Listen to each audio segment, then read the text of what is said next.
जय हिंद साथियों, welcome to self study classes with Sumit Jain YouTube channel में आप सभी का स्वागत है।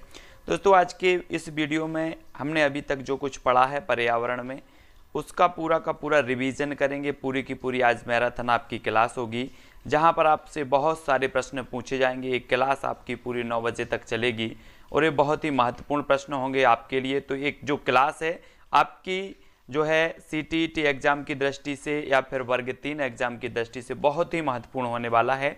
तो सभी लोगों को वीडियो को लाइक करना है और वीडियो को शेयर भी कर देना है, ठीक है। तो साथियों, आज का वीडियो स्टार्ट होगा और आपको उत्तर बताने के लिए तैयार होना है। और जो भी साथी अभी तक टेलीग्राम ग्रुप से नहीं जुड़ पाए हैं वो टेलीग्राम ग्रुप से जुड़ें।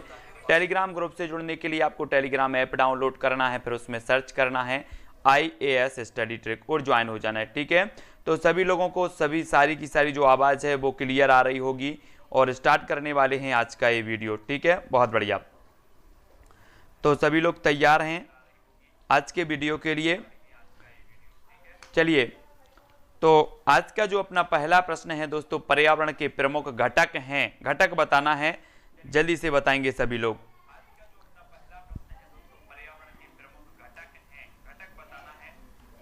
हाँ, तो सभी लोग बताएंगे।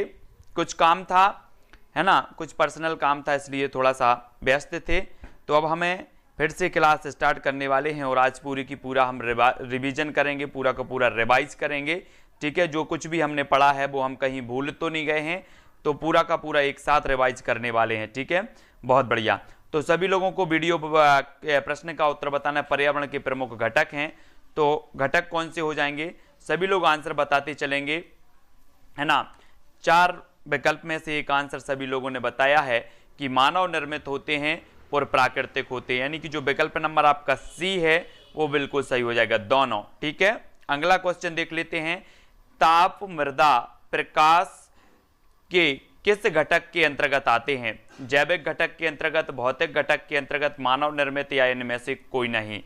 ताप, मृदा, प्रकाश पर्यावरण के किस घटक के अंतर्गत आते हैं? तो सभी लोग फटाक से उत्तर बताएंगे और आपका जो राइट आंसर हो जाएगा वो क्या हो जाएगा? भौतिक घटक के अंतर्गत आते। भौतिक यानी कि जो विकल्प नंबर आपका बी है वो यहां पर राइट आंसर हो जाएगा, ठीक है। अब ये जो अपना वीडियो है दोस्तों, इसमें किसी भी एक भी प्रश्न आपका गलत नहीं होना चाहिए क्योंकि हम इससे पहले तो पढ़ चुके हैं, ठीक है।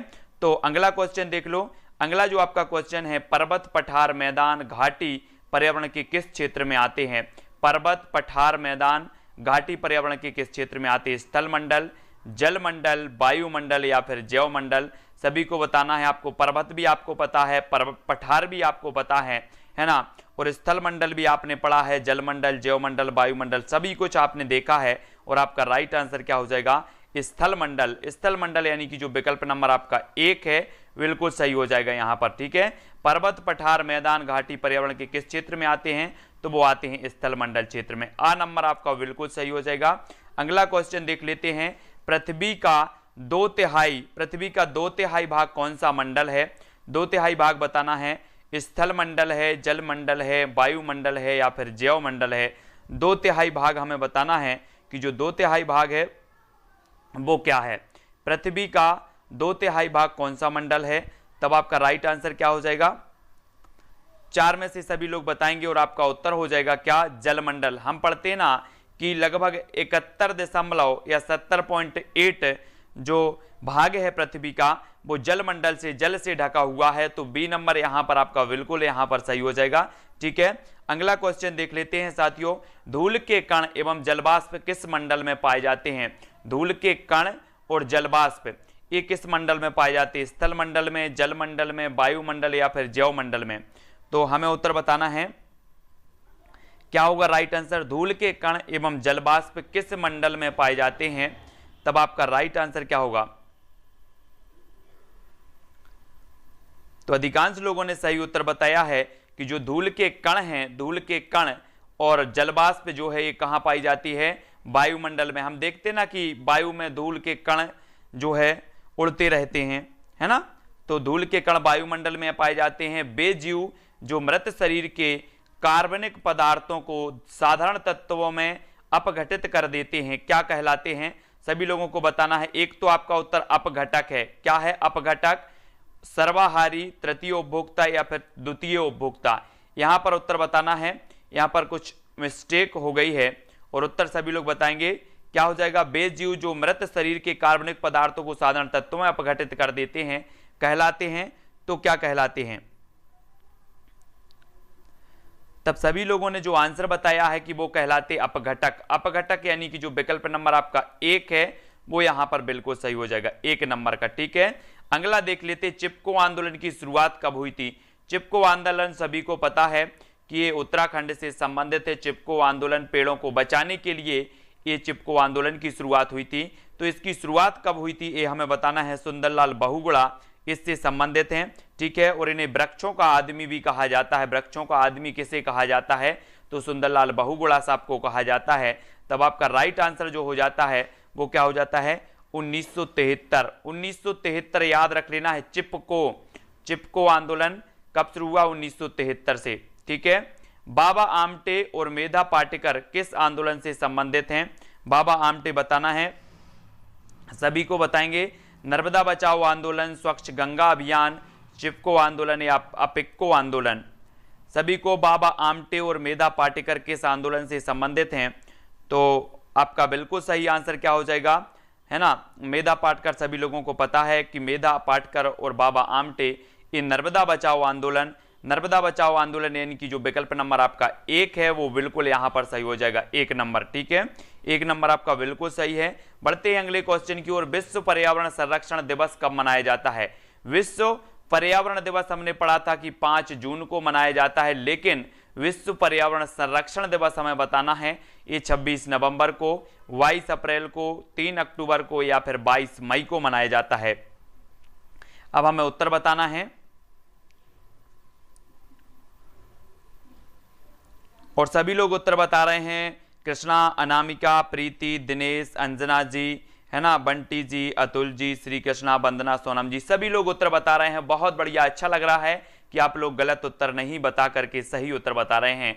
तो विश्व पर्यावरण दिवस जो मनाया जाता है, संरक्षण दिवस, विश्व पर्यावरण संरक्षण दिवस वो मनाया जाता है 26 नवंबर, है ना, 26 नवंबर यानी कि जो विकल्प नंबर आ है वो बिल्कुल सही हो जाएगा। ठीक है, अगला क्वेश्चन है अपना, निम्न में से कौन सी बस्ती सजीव नहीं है? आप लोग सभी लोग समझते हैं सजीव और निर्जीव।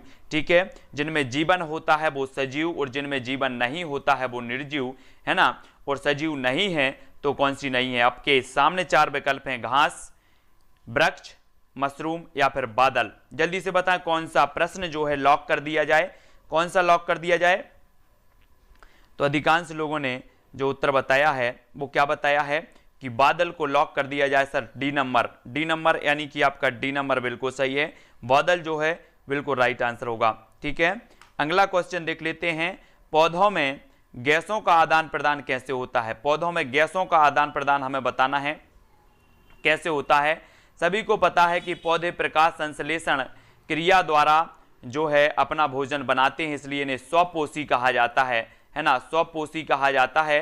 और गैसों का आदान प्रदान कैसे होता है? जड़ों के द्वारा, तने के द्वारा, फूलों के द्वारा या फिर पत्तियों के द्वारा। तब आपका राइट आंसर क्या हो जाएगा? है ना, राइट सभी लोगों ने बताया कि सर ये तो पत्तियों के द्वारा करते हैं, जो पेड़ पौधे होते हैं ये जो है गैसों का आदान प्रदान करते हैं पत्तियों के द्वारा।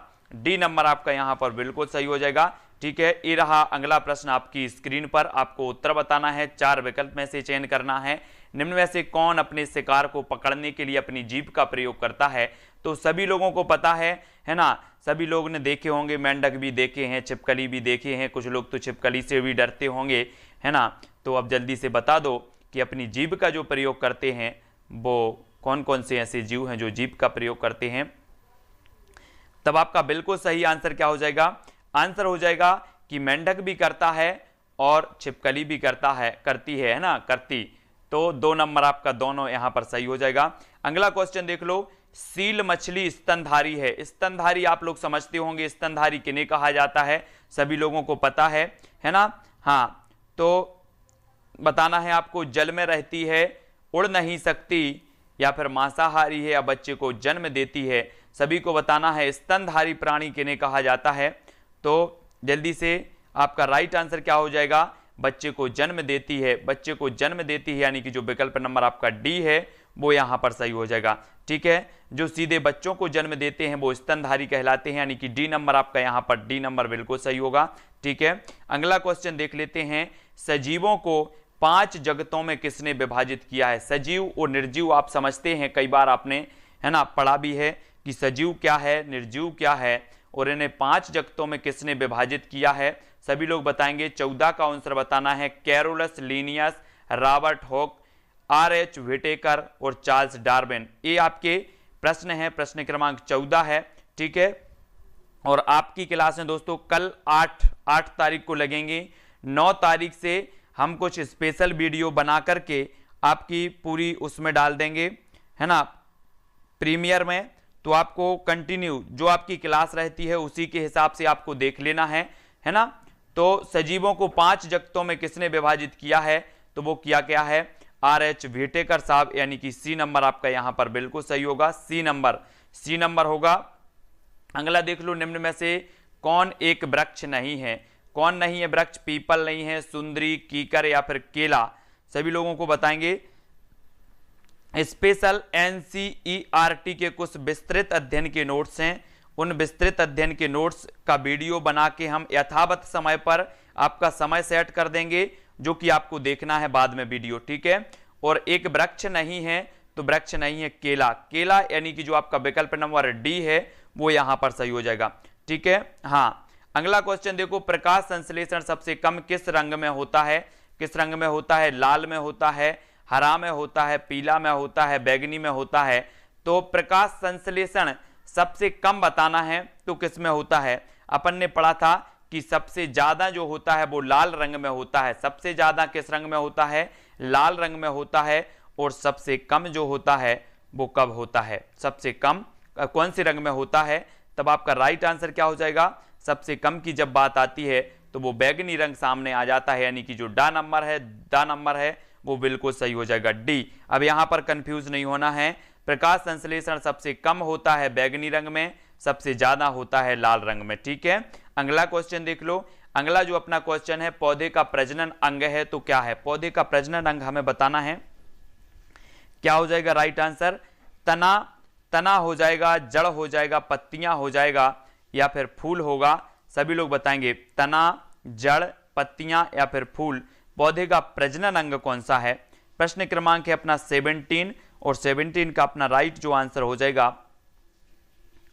वो सभी लोगों ने आंसर बता दिया है कि जो पौधे का प्रजनन अंग होता है वो होता है फूल, यानी कि जो विकल्प नंबर आपका डी है वो बिल्कुल सही हो जाएगा, ठीक है। डी नंबर आपका सही है।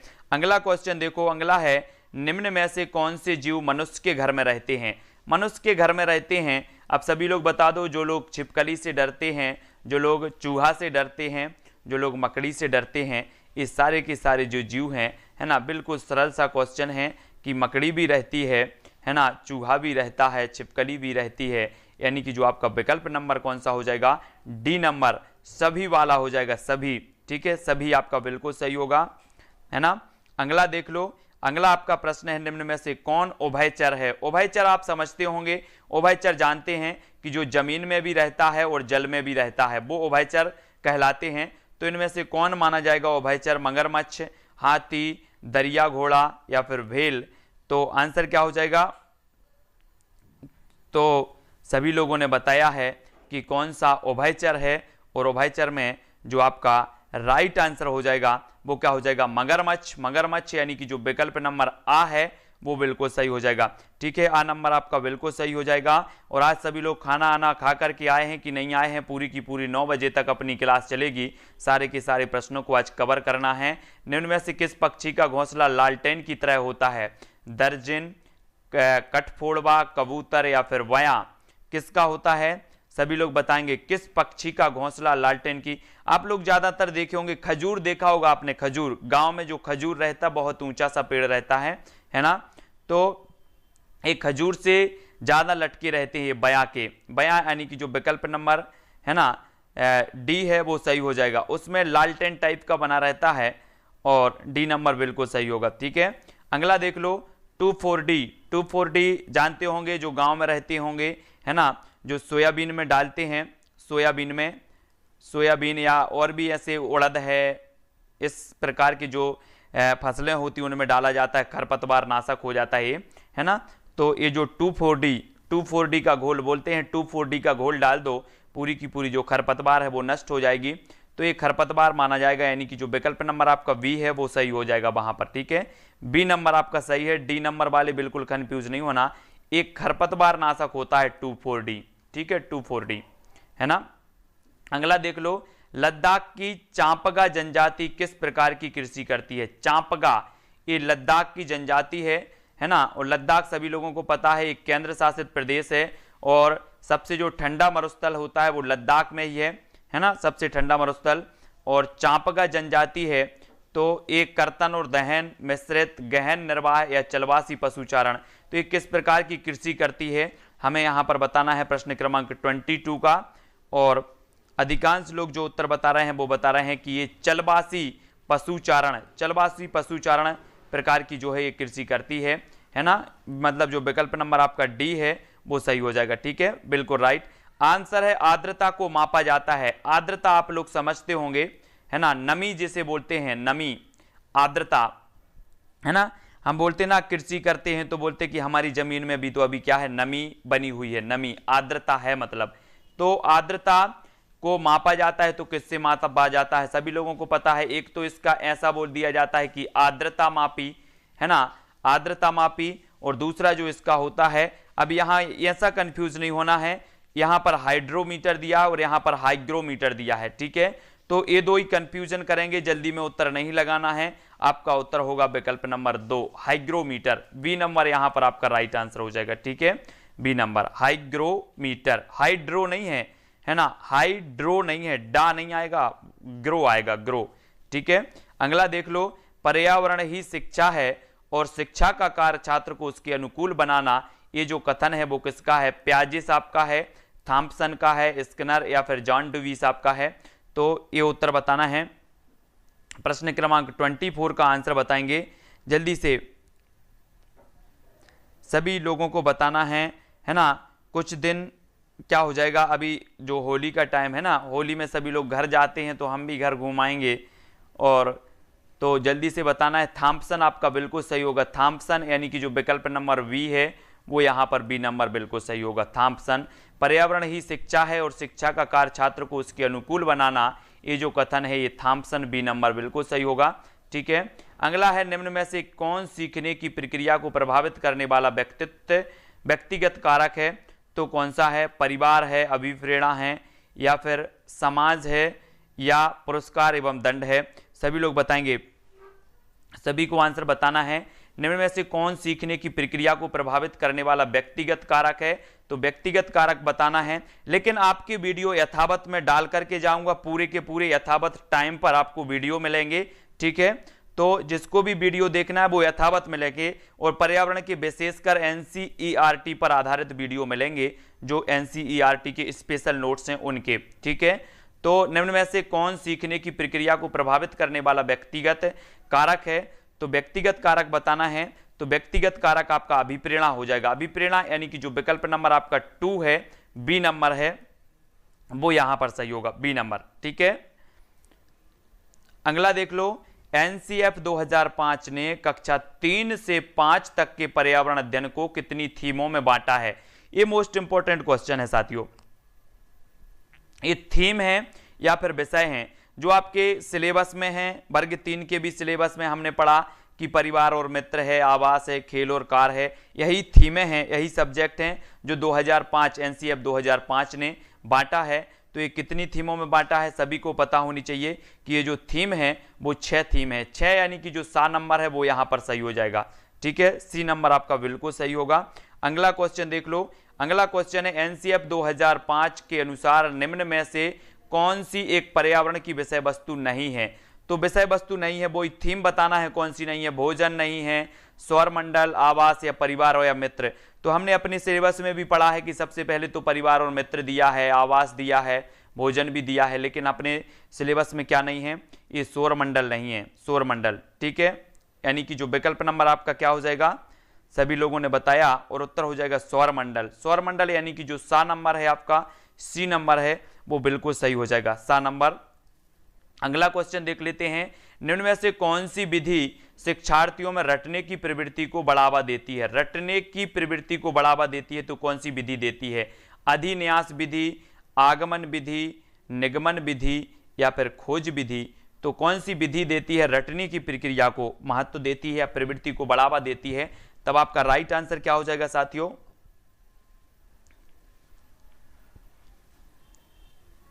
तब अधिकांश लोगों ने जो उत्तर बताया वो बता दिया है क्या? निगमन। निगमन जो विधि है, निगमन विधि और आगमन विधि, इनको तो जरा अच्छे से पढ़ना है। यहां से क्वेश्चन आपका एक ना एक क्वेश्चन आएगा, है ना, चाहे आपका पर्यावरण में आ जाए, बाल विकास में आ जाए, तो कहीं ना कहीं आपका ये निगमन और आगमन तो आएगा ही। कौन से सूत्र इसमें लागू होते हैं, कौन से सूत्र में कौन सी विधि चलती है, ये चीज आपको पता होनी चाहिए, ठीक है। अगला देख लो, पर्यावरण अध्ययन की प्रकृति निम्न का समर्थन नहीं करती।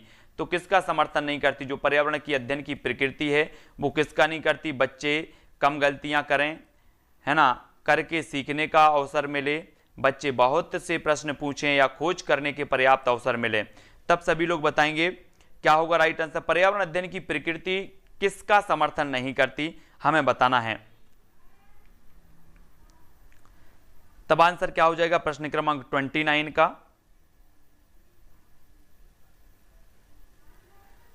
और अधिकांश लोगों ने बिल्कुल सही आंसर बताया है कि बच्चे कम गलतियां करें, ये समर्थन नहीं करती पर्यावरण अध्ययन की प्रकृति, है ना। पर्यावरण अध्ययन की प्रकृति आपको पता है कि अधिगम में गलतियां, है ना, सीखने या सिखाने में गलतियां एक प्रमुख भाग मतलब अंग मानी जाती हैं। सीखने और सिखाने की गलतियां प्रमुख अंग मानी जाती हैं। आ नंबर आपका यहां पर बिल्कुल सही होगा। अगला क्वेश्चन है, पर्यावरण जागरूकता का किसके द्वारा सृजन किया जा सकता है? क्षेत्रीय भ्रमण के द्वारा, व्याख्यान के द्वारा, समूह वार्तालाप या अध्ययन के द्वारा? तब आपका राइट आंसर क्या हो जाएगा? पर्यावरण जागरूकता का किसके द्वारा सृजन किया जा सकता है?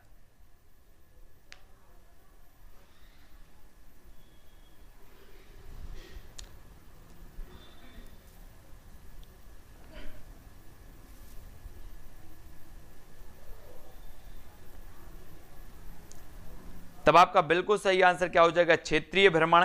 क्षेत्रीय भ्रमण यानी कि जो विकल्प नंबर 1 है वो यहां पर 1 नंबर बिल्कुल सही हो जाएगा, ठीक है। क्षेत्रीय भ्रमण आपका सही आंसर होगा। अगला क्वेश्चन देखेंगे। अगला आपका क्वेश्चन होगा साथियों, क्या हो जाएगा? मध्य प्रदेश में इसरो की मास्टर नियंत्रण इकाई कहां स्थित है? मध्य प्रदेश इसरो के बारे में अंतरिक्ष से संबंधित जो वीडियो है वो आपको देखना है। अंतरिक्ष से संबंधित मैंने लगभग 81 प्रश्नों का वीडियो एक प्रेषित किया है, आप प्लेलिस्ट में जाकर के देखें। अंतरिक्ष विज्ञान जो आपका एक टॉपिक है पर्यावरण में, अंतरिक्ष विज्ञान, मैंने वन लाइनर प्रश्न दिए हैं आपको 81 प्रश्न दिए हैं और वो जरूर देखेंगे।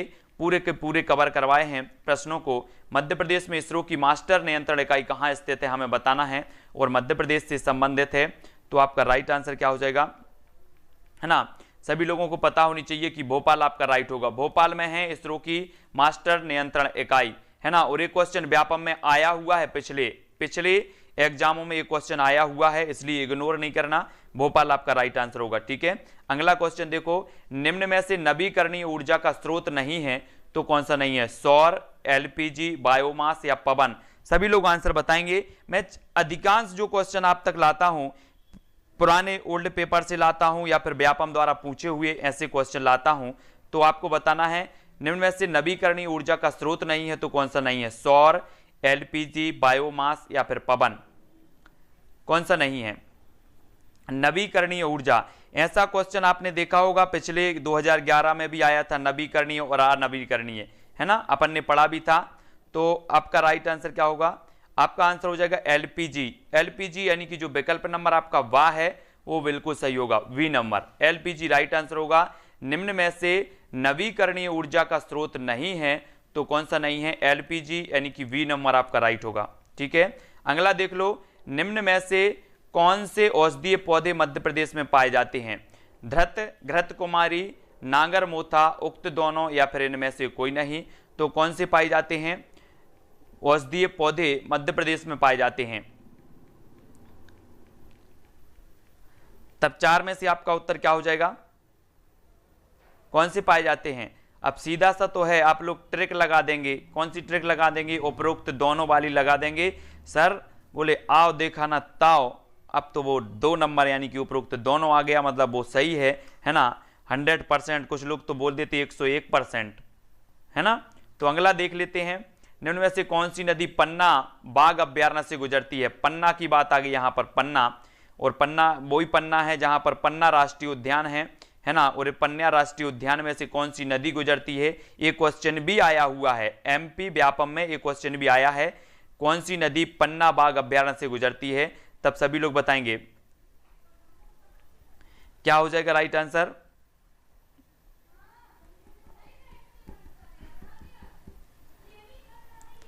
तो आपका बिल्कुल सही हो जाएगा कैन, कैन नदी, यानी कि जो विकल्प नंबर 1 है वो आपका बिल्कुल सही हो जाएगा। ठीक है, कैन नदी पन्ना वाघ अभ्यारण्य से गुजरती है। आ नंबर इसका सही हो जाएगा, आ नंबर बिल्कुल राइट होगा।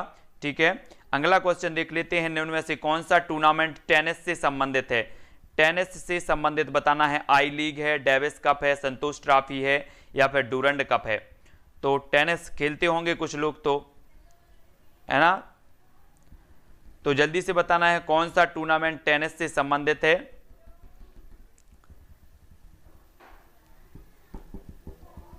तब आपका राइट आंसर होगा डेविस कप। डेविस यानी कि जो विकल्प नंबर आपका वी है, डेविस कप जो है ये टेनिस से संबंधित है। टेनिस यानी कि जो विकल्प नंबर वी आपका सही हो जाएगा, वी नंबर। ठीक है,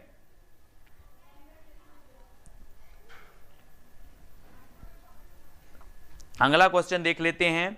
अगला आपका जो क्वेश्चन है, निम्न में से कौन सा परजीवी मलेरिया का कारण बनता है? कौन सा बनता है? ट्राइपेनोसोमा, प्लाज्मोडियम, एंटमोबा, जिंगबेलिस, या इनमें से कोई नहीं। प्रश्न क्रमांक 6 का आंसर सभी लोग बताएंगे क्या हो जाएगा राइट आंसर। मैं होली के बाद आपको बहुत सारी जो भी इंपॉर्टेंट चीजें हैं, जैसे अपनी ग्रीन हाउस गैसें हैं, या फिर प्रमुख आवास हैं, जैसे शेर के आवास हैं, चूहे के, बिल्ली के आवास, ये सारे की सारी कुछ चीजें जो महत्वपूर्ण हैं, मैं आपको ट्रिक के माध्यम से करवाऊंगा, है ना। कुछ चीजें जहां से प्रश्न बनने की संभावना है। और कौन सा परजीवी मलेरिया का कारण बनता है? तो प्लाज्मोडियम, यानी कि जो विकल्प नंबर वी है वो यहां पर वी नंबर सही हो जाएगा। ठीक है, प्लाज्मोडियम आपका वी नंबर सही होगा, बा नंबर। ठीक है, अगला क्वेश्चन देख लो, कक्षा में अच्छा अनुशासन बनाए रखने के लिए मूलभूत आवश्यकता कौन सी है? कक्षा में अनुशासन बनाए रखने के लिए मूलभूत आवश्यकता कौन सी है? शिक्षण कौशल है, शारीरिक दंड है, श्रम विभाजन है, शिक्षण का विकेंद्रीकरण है। तो क्या होगा राइट आंसर आपका? कक्षा में अच्छा अनुशासन बनाए रखने के लिए मूलभूत आवश्यकता कौन सी है?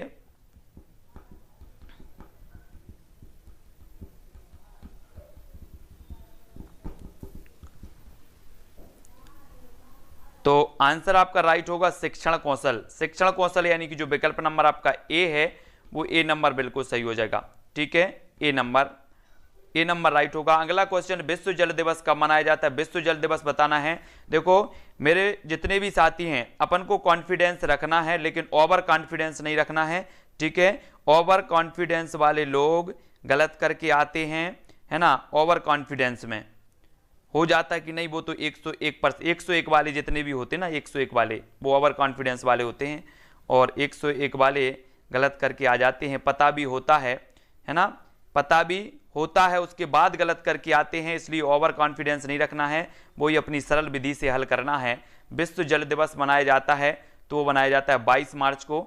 ठीक है, 22 मार्च और 22 अप्रैल को पृथ्वी दिवस, और 22 मई को कौन सा माना जाता है? जैव विविधता दिवस। तो ये सारे के सारे दिवस हैं 22 वाले। ठीक है, वो सभी हो जाएंगे प्रश्न क्रमांक 8 का 22 मार्च, बी नंबर। अगला क्वेश्चन देखो, विश्व मृदा दिवस कब मनाया जाता है? 5 जून को, 5 दिसंबर को, 11 जुलाई को, इनमें से कोई नहीं। विश्व मृदा दिवस कब मनाया जाता है?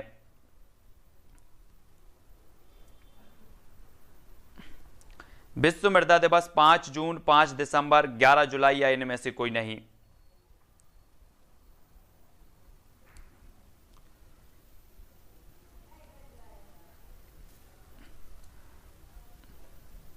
तो मृदा दिवस बताना है अपन को। मृदा दिवस आपका राइट आंसर क्या हो जाएगा? 5 दिसंबर, है ना। अपन को ये सारी की सारी एक क्वेश्चन आपका दिवस से पूछ लिया जाएगा, एक दिवस से आएगा जरूर। तो 5 दिसंबर आपका बिल्कुल सही होगा। 5 जून सभी को पता ही है। 11 जुलाई को जनसंख्या दिवस पता ही है सभी लोगों को, ठीक है। तो इस प्रकार से याद रखेंगे। अगला देख लो, निम्न में से कौन अदृश्य प्रदूषक है। अब ये दृश्य प्रदूषक, जो प्रदूषक आते हैं ना, प्रदूषक आपको बताएंगे हम कि प्रदूषक जो होते हैं एक अदृश्य होते हैं और एक दृश्य होते हैं, है ना। ये 2 प्रकार के होते हैं। तो कुछ दिखते हैं और कुछ नहीं दिखते हैं। तो कचरा, धूम्र, बैक्टीरिया या फिर गैस। तो अदृश्य जो प्रदूषक में आता है वो आता है बैक्टीरिया। बैक्टीरिया यानी कि जो विकल्प नंबर डी है वो यहाँ पर सही हो जाएगा, ठीक है।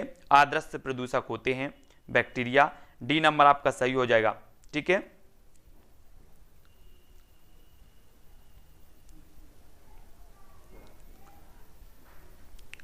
अगला क्वेश्चन देख लो, निम्न में से कौन सा तरल प्रदूषक है। तरल प्रदूषक बताना है। ठोस प्रदूषक भी रहते हैं, तरल प्रदूषक भी रहते हैं। और तरल प्रदूषक हमें बताना है धूम्र है, अमोनिया है या फिर धूल है या कार्बन डाइऑक्साइड है। तो तरल प्रदूषक कौन सा है, आपका राइट आंसर क्या हो जाएगा।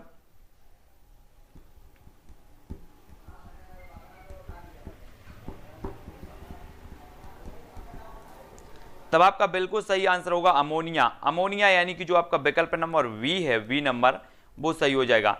ये क्या होता है, तरल प्रदूषक होता है। अब आपको प्रदूषक भी पढ़ना है, तरल भी पढ़ना है और ठोस भी पढ़ना है, ठीक है। अगला देख लो, रेडियोधर्मी प्रदूषण मापने की इकाई क्या है। एक रेडियोधर्मिता से संबंधित भी आया था एक क्वेश्चन आपका। तो रेडियोधर्मी प्रदूषण मापने की जो इकाई है वो कौन सी है। रोंटजन है, डॉप्सन है, डेसिबल है या इनमें से कोई नहीं है। प्रश्न क्रमांक 12 का उत्तर आएगा।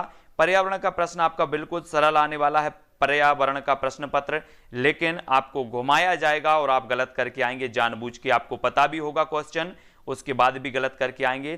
पर्यावरण का आप देख लेना, प्रश्न पत्र जो आएगा बिल्कुल सरल आएगा। आपको लगेगा कि ये तो बिल्कुल सरल है, लेकिन आप गलत करके वो ही आओगे, है ना। तो आपका जो 12 का उत्तर होगा वो होगा रोंटजन। रोंटजन यानी कि जो विकल्प नंबर ए है वो बिल्कुल सही हो जाएगा, ए नंबर का, ठीक है।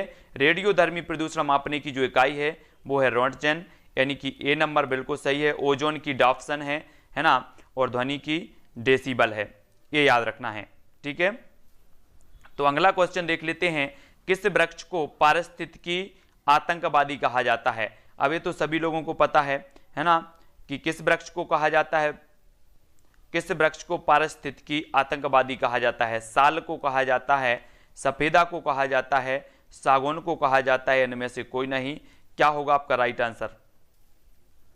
किस वृक्ष को, देखो अभी अपन को क्या पढ़ना है, विटामिन पढ़ना है और विटामिन की कमी से होने वाले रोग पढ़ना है ना, और विटामिनों के रासायनिक नाम पढ़ना है। ये सारे के सारे मैं आपको ट्रिक से बताऊंगा कि ये क्वेश्चन यहां से आपके क्वेश्चन बनेंगे ही, है ना।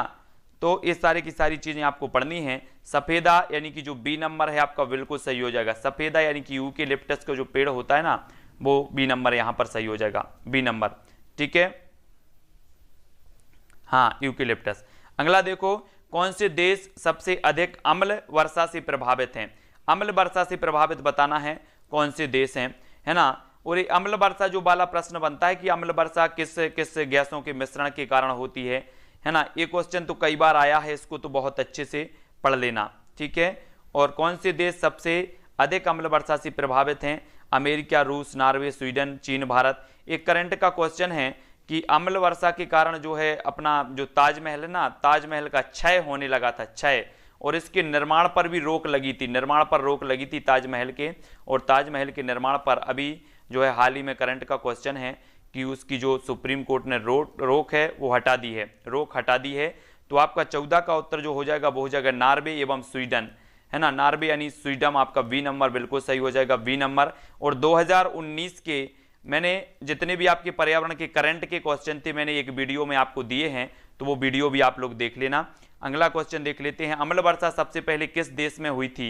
अम्ल वर्षा बताना, नॉर्वे में, स्वीडन में, भारत या इनमें से कोई नहीं। तो सबसे पहले कहां पर हुई थी।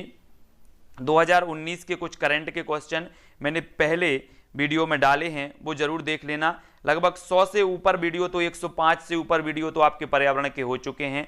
जो महत्वपूर्ण चीजें हैं वो मैंने सारी की सारी करवाई हैं। अम्ल वर्षा सबसे पहले किस देश में हुई थी, तो जल्दी बताना है। तो आपका राइट आंसर क्या हो जाएगा, आंसर होगा बी, बी यानी कि स्वीडन में हुई थी। ठीक है, स्वीडन और जो नॉर्वे हैं ये दोनों देश प्रभावित हैं, लेकिन सबसे पहले हुई थी स्वीडन, यानी कि बी नंबर यहाँ पर सही होगा। बी नंबर यहाँ पर, बी नंबर राइट होगा। पढ़ के फिर भी गलती नहीं करना है, बी नंबर स्वीडन में हुई थी सबसे पहले अम्ल वर्षा, तो बी नंबर यहाँ पर राइट होगा। अगला क्वेश्चन देख लेते हैं, अम्लीय वर्षा के कारण जिम्मेदार प्रमुख गैसें कौन सी हैं। अम्लीय वर्षा के लिए बताना है तो हाँ, नाइट्रोजन ऑक्साइड है, सल्फर डाइऑक्साइड है, दोनों हैं या इनमें से कोई नहीं है। तो ये क्वेश्चन आपका कई बार पूछा जाता है ना। तो अम्लीय वर्षा के कारण जो जिम्मेदार गैसें हैं वो कौन सी गैसें हैं, या किन गैसों के कारण अम्लीय वर्षा होती है, इस प्रकार से आपसे कई प्रकार से घुमाकर भी क्वेश्चन पूछा जाता है ना। क्वेश्चन व्यापम का जो लेवल है वो क्या है, क्वेश्चन का बहुत बड़ा कर देता है। क्वेश्चन इतना ही पूछा जाता है, एक सीधा सा क्वेश्चन होता है कि संज्ञानात्मक विकास का सिद्धांत किसने दिया है, लेकिन वो इतना बड़ा बना देता है 3 लाइनों का। समझते समझते लास्ट में स्टूडेंट आ जाता कि ये तो समझ में ही नहीं आया कि बोल क्या रहा है और पूछ क्या रहा है ना। तो बड़ा बना देता है पूरा का पूरा क्वेश्चन और फिर आपसे पूछता है, तो इस प्रकार से अच्छे से समझना है ना। स्टोन कैंसर का प्रमुख कारण क्या है, स्टोन कैंसर बताना है आपको। आपने पढ़ा होगा कि पराबैंगनी जो किरणें होती हैं, सूर्य से पराबैंगनी किरणें आती हैं, उनके कारण जो होता है वो त्वचा का कैंसर होता है। ठीक है, आपको बताना है स्टोन कैंसर का प्रमुख कारण हो जाता है वो क्या होता है, तो जल्दी से बताएं। तो आपका राइट आंसर होगा अम्ल वर्षा। अम्ल वर्षा यानी कि जो विकल्प नंबर आ है वो सही हो जाएगा। ठीक है, आ नंबर आपका बिल्कुल राइट आंसर होगा, आ नंबर। अगला क्वेश्चन देखो, केंद्रीय मृदा संरक्षण बोर्ड की स्थापना कब की गई। केंद्रीय मृदा संरक्षण बोर्ड की स्थापना कब की गई थी, 1952 में, 1953 में, 1954 में, या इनमें से कोई नहीं। केंद्रीय मृदा संरक्षण बोर्ड की हमें स्थापना बताना है, तब आपका राइट आंसर क्या होगा।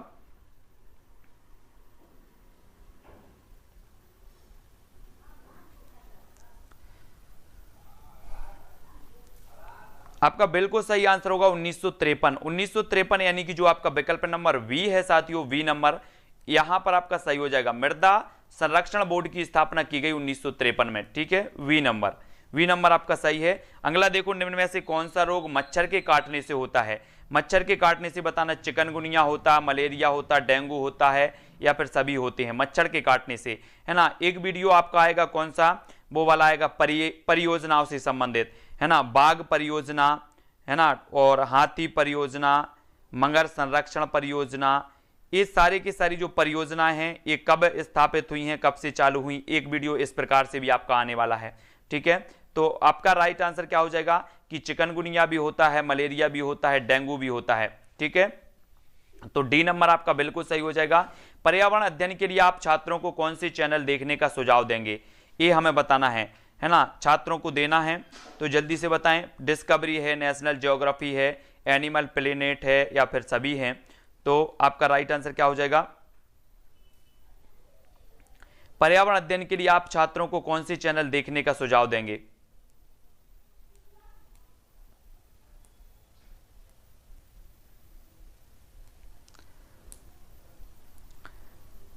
तब आपका बिल्कुल सही आंसर क्या हो जाएगा, ए सभी, यानी कि डिस्कवरी भी, नेशनल ज्योग्राफी, एनिमल प्लेनेट भी, है ना। तो ये आपका ए सभी वाला सही हो जाएगा, ए सभी, डी नंबर आपका सही हो जाएगा।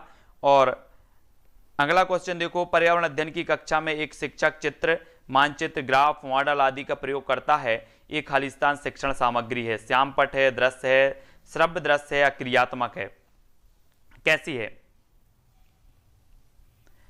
सभी लोगों को बताना है।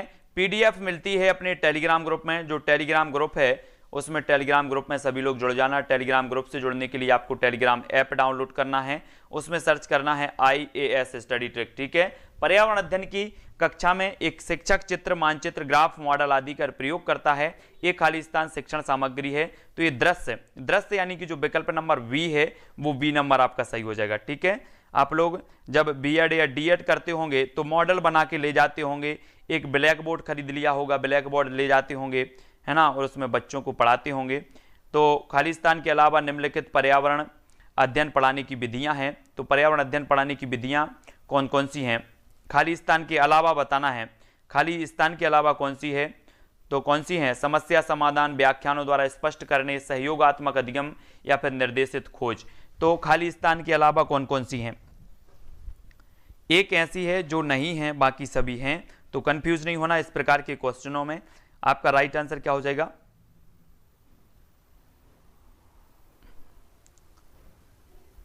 आपका बिल्कुल सही हो जाएगा व्याख्यानों द्वारा स्पष्ट करने में। व्याख्यानों द्वारा स्पष्ट करने में वी नंबर यहां पर आपका सही होगा, बी नंबर। ठीक है, वी नंबर आपका राइट होगा।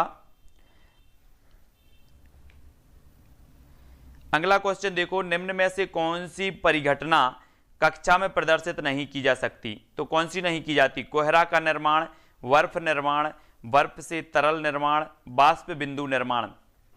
तो 23 का आंसर हमें बताना है। निम्न में से कौन सी परिघटना कक्षा में प्रदर्शित नहीं की जा सकती? तो आपका राइट आंसर क्या होगा?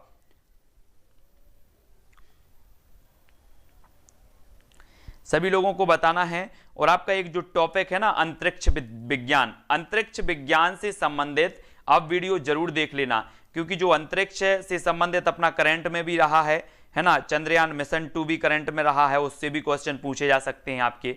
तो कोहरा निर्माण आ नंबर यहां पर बिल्कुल सही हो जाएगा, आ नंबर। ठीक है, कोहरा निर्माण को कक्षा में प्रदर्शित नहीं किया जा सकता। ज्वार और बाजरा कहां उगते हैं?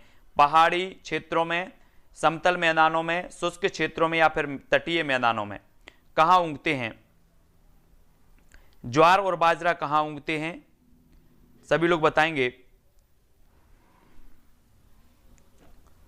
है ना। ज्वार की रोटी खाई होगी आप लोगों ने, ज्वार की रोटी बनती है बहुत अच्छी, और रोटी खाई होगी बहुत सारे लोगों ने, जो भी अपने गांव के लोग हैं या अपने साथी हैं जिन्होंने ज्वार के बारे में जानते हैं, और सभी लोग जानते हैं लगभग। तो शुष्क क्षेत्रों में आपका बिल्कुल सही हो जाएगा सी नंबर, सी नंबर बिल्कुल सही होगा। ये जो ज्वार है ये शुष्क क्षेत्रों में मतलब उगती है, तो सी नंबर जो है, इसकी जो जलवायु है मतलब वो शुष्क क्षेत्र है। बाकी तो उगा तो कहीं भी देते लोग, लेकिन इसकी जो जलवायु है वो सी नंबर आपका यहाँ पर सही होगा।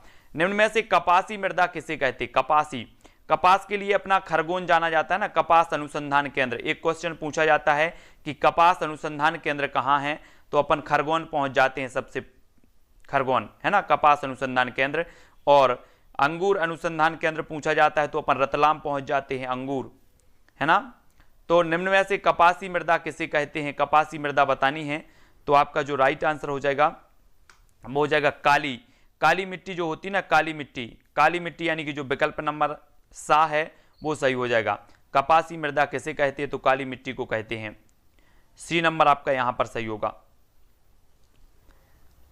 अगला देख लो, प्राथमिक स्तर पर पर्यावरण अध्ययन के लिए कौन सी विधि प्रभावशाली है? तो प्राथमिक स्तर पर बताना है कौन सी विधि, योजना विधि, कहानी विधि, व्याख्यान विधि या इनमें से कोई नहीं। कौन सी विधि प्रभावशाली मानी जाएगी? प्रभावशाली बताना है आपको।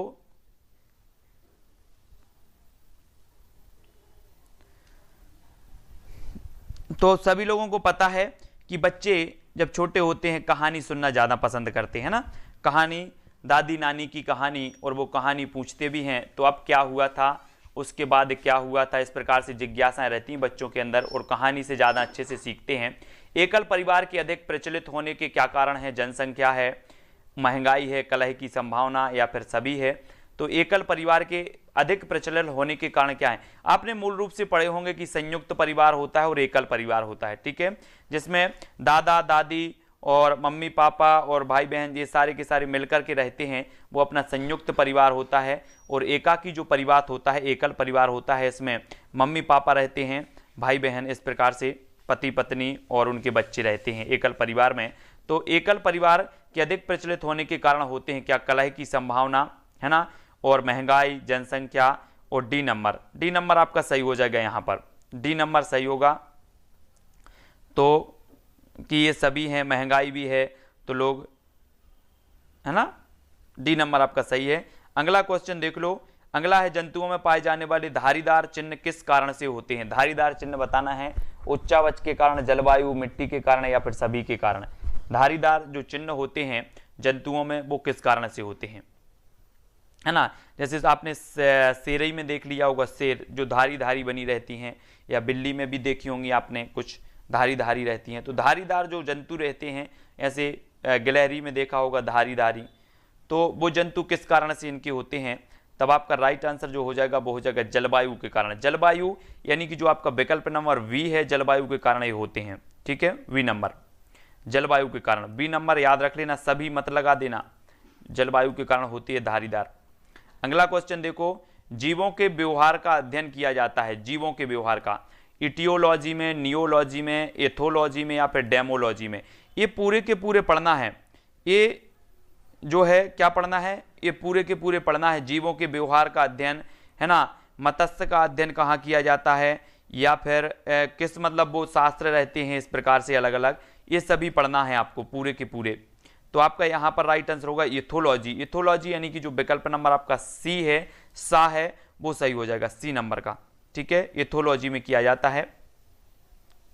अगला क्वेश्चन देख लो, मिड डे मील की शुरुआत कब हुई, 2001 में, 1995 में, 1996 या फिर 2006 में। मिड डे मील की बताना है, मिड डे मील की जो शुरुआत है वो कब हुई। तब आपका राइट आंसर क्या हो जाएगा 1995। 1995 यानी कि जो विकल्प नंबर आपका वी है वो यहां पर सही हो जाएगा। मिड डे मील की शुरुआत हुई है 1995 में। ठीक है, बी नंबर। अगला देख लो, अगला है निम्न में से कौन सा कार्बोहाइड्रेट, कार्बोहाइड्रेट्स का स्रोत नहीं है, ब्रेड, आलू, दूध या फिर पनीर। तो प्रश्न क्रमांक 5 का उत्तर बताना है। देखो आपको ऐसे भी याद रख लेना है, विटामिन ए के स्रोत कौन से हैं, विटामिन बी के स्रोत कौन से हैं, सी के स्रोत कौन से हैं, ये स्रोत भी आपको पता होनी चाहिए, यहां से भी आपके पूछे जाएंगे। ठीक है, तो विटामिन के स्रोत कौन कौन से हैं, ऐसे क्वेश्चन भी आएंगे। तब आपका पनीर जो है, पनीर यानी कि जो विकल्प नंबर आपका डी है वो यहां पर सही हो जाएगा। ठीक है, कार्बोहाइड्रेट का स्रोत नहीं है तो वो पनीर नहीं है, डी नंबर। अगला क्वेश्चन देखो, अगला जो आपका क्वेश्चन है, इनमें से कौन सा विटामिन बी का स्रोत है, तो कौन सा है, गाजर है, आलू है, टमाटर है या फिर दूध है। तो विटामिन बी का स्रोत हमें बताना है, कौन सा हो जाएगा विटामिन बी का।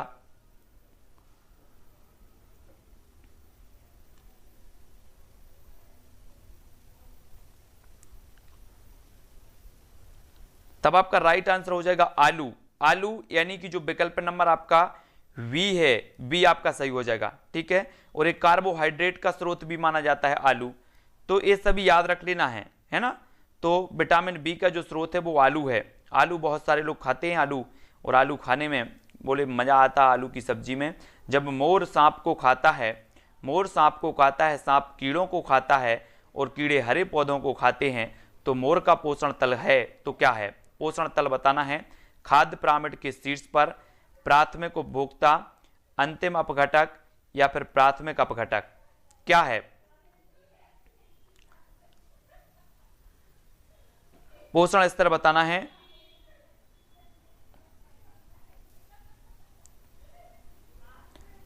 तब आपका बिल्कुल सही आंसर क्या हो जाएगा, खाद्य पिरामिड के शीर्ष पर। खाद्य पिरामिड के शीर्ष पर यानी कि जो आ नंबर है वो सही हो जाएगा, आ नंबर। ठीक है, खाद्य पिरामिड के शीर्ष पर। अगला क्वेश्चन देख लो, अगला है आपका खाद्य श्रृंखला के परस्पर समूह को कहा जाता है।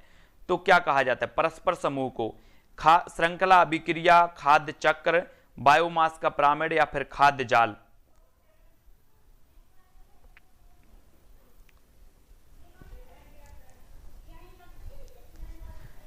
खाद्य श्रृंखला के परस्पर समूह को क्या कहा जाता है। तब आपका जो राइट आंसर हो जाएगा खाद्य जाल। खाद्य जाल यानी कि जो विकल्प नंबर आपका डी है, डी वाला, वो यहां पर सही हो जाएगा, खाद्य जाल कहा जाता है। ठीक है, परस्पर समूह को कहा जाता है खाद्य जाल। और अगला क्वेश्चन है आपका 11 फरवरी 2020 को राष्ट्रीय जल सम्मेलन कहां पर आयोजित किया गया, है ना। राजेंद्र प्रसाद राजेंद्र जी को, राजेंद्र सिंह जी को क्या कहा जाता है, जल पुरुष के नाम से जाना जाता है। इन्होंने इसकी अध्यक्षता की थी, मैंने बताया भी था। और 11 फरवरी 2020 को जो राष्ट्रीय जल सम्मेलन आयोजित किया गया वो कहां पर किया गया।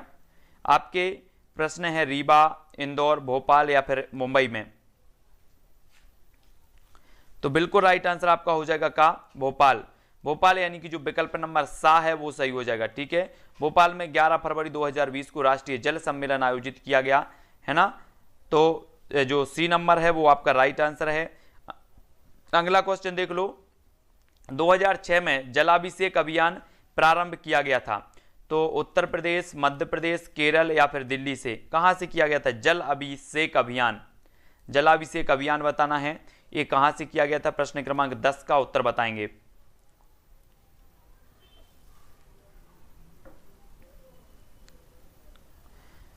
तब आंसर बिल्कुल सही होगा आपका क्या? मध्य प्रदेश। मध्य प्रदेश यानी कि जो विकल्प नंबर आपका वी है, 2006 में ये आयोजित किया गया था। सबसे पहली बात तो एक चीज आपको याद रखनी है कि ये जल अभिषेक अभियान शुरू किया गया 2006 में, और ये कहां से किया गया? तो ये मध्य प्रदेश से किया गया। ठीक है, अगला देख लो, निम्न में से किसको हरा सोना कहा जाता है? हरा सोना बताना है, कृषि को कहा जाता है, वन को कहा जाता है, कॉफी को कहा जाता है, या उपरोक्त सभी को कहा जाता है? तो जल्दी से बताएं।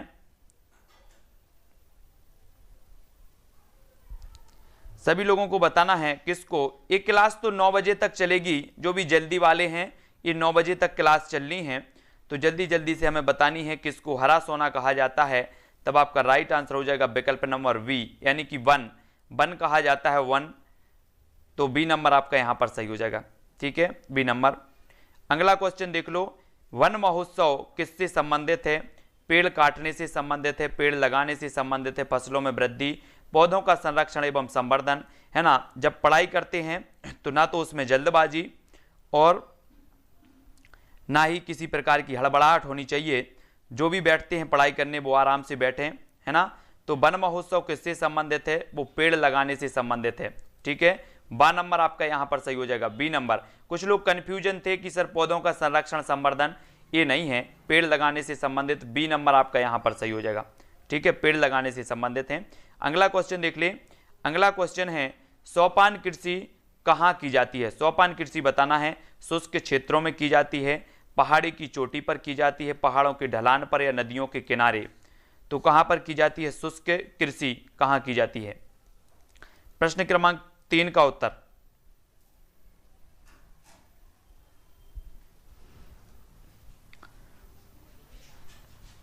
तो सोपान कृषि कहां की जाती है?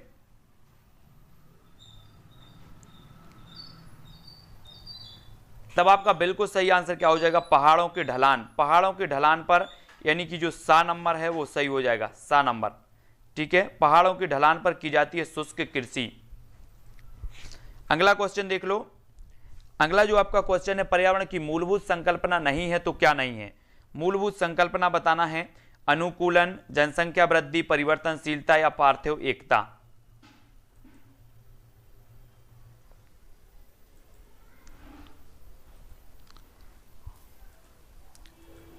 तो आपका राइट आंसर होगा जनसंख्या वृद्धि। जनसंख्या वृद्धि यानी कि जो विकल्प नंबर आपका वी है, पर्यावरण की जो मूलभूत संकल्पना नहीं है तो वो कौन सी नहीं है? V number. जनसंख्या वृद्धि नहीं है, अनुकूलन है, परिवर्तनशीलता है, पार्थिव एकता है। ठीक है, अगला क्वेश्चन देख लो, किसी परिवार को दर्शाया जाता है तो किस में दर्शाया जाता है?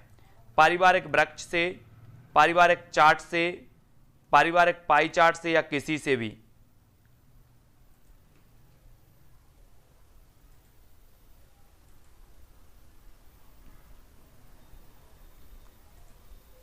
तो किसी परिवार को दर्शाया जाता है तो कैसे दर्शाया जाता है? तब आपका पारिवारिक वृक्ष, पारिवारिक वृक्ष यानी कि जो विकल्प नंबर आपका ए है, ए नंबर आपका सही हो जाएगा। ठीक है, ए नंबर आपका सही है, पारिवारिक वृक्ष आपका बिल्कुल राइट आंसर होगा। अगला क्वेश्चन देख लो, कली का प्रमुख भाग छोटी पत्ती की भांति दिखाई देता है, वह कहलाता है, क्या कहलाता है? स्त्री केसर, अंडाशय, वाह दल, या फिर बीजांड? कली का प्रमुख भाग छोटी पत्ती की भांति दिखाई देता है, वह क्या कहलाता है?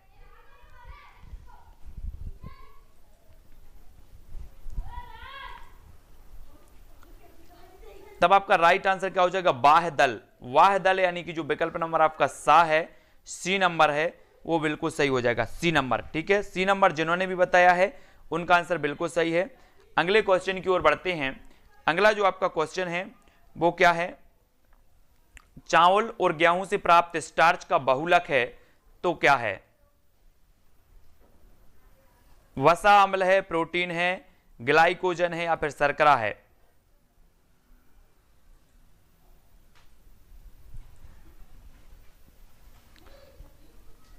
चावल, गेहूं से प्राप्त स्टार्च का बहुलक क्या होता है?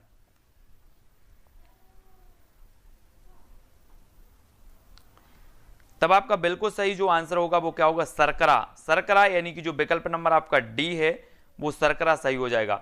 चावल और गेहूं से प्राप्त स्टार्च का बहुलक होता है शर्करा, डी नंबर। ठीक है, अगला देख लो, क्वासियोरकर है ना, क्वासियोरकर नामक रोग की कमी के कारण होता है। किसकी कमी के कारण होता है? प्रोटीन की कमी के कारण, या फिर विटामिन की कमी के कारण, आयोडीन की, या फिर कार्बोहाइड्रेट?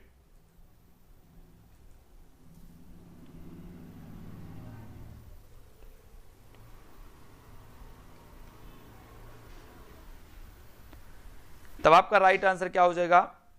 ए नंबर। ठीक है,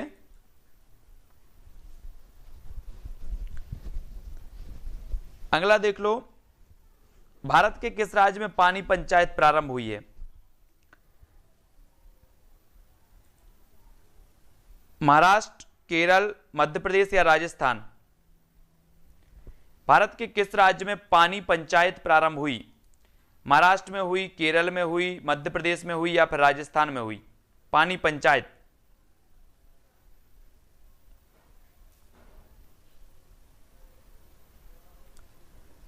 तब आपका बिल्कुल सही क्या हो जाएगा? महाराष्ट्र। महाराष्ट्र यानी कि जो ए नंबर है वो ए नंबर बिल्कुल आपका सही है। महाराष्ट्र में हुई पानी पंचायत की शुरुआत। ठीक है, अगला क्वेश्चन देख लो, मानव अधिवास के अनेक रूप हैं, निम्न में से आप किसे मानव अधिवास नहीं मानते? मानव अधिवास बताना है, पुरबा को, नगर को, फार्म स्टेट को, या फिर गलियों को? आप किसे मानव अधिवास नहीं मानते? प्रश्न क्रमांक 20 का आंसर बताना है, मानव अधिवास हम किसे नहीं मानते हैं? तब आपका जो राइट आंसर हो जाएगा वो क्या हो जाएगा? गलियां। गलियां यानी कि जो विकल्प नंबर डी है, गलियों को हम मानव अधिवास नहीं मानते। नगर भी मानव अधिवास है, पुरबा भी है, फार्म स्टेट भी है ना? तो डी नंबर आपका बिल्कुल सही हो जाएगा। ओजोन परत मिलती है तो कहां मिलती है ओजोन परत? थर्मोस्फीयर में, स्ट्रेटोस्फीयर में, ट्रोपोस्फीयर में, या फिर मेसोस्फीयर में? ओजोन परत मिलती है तो कहां मिलती है?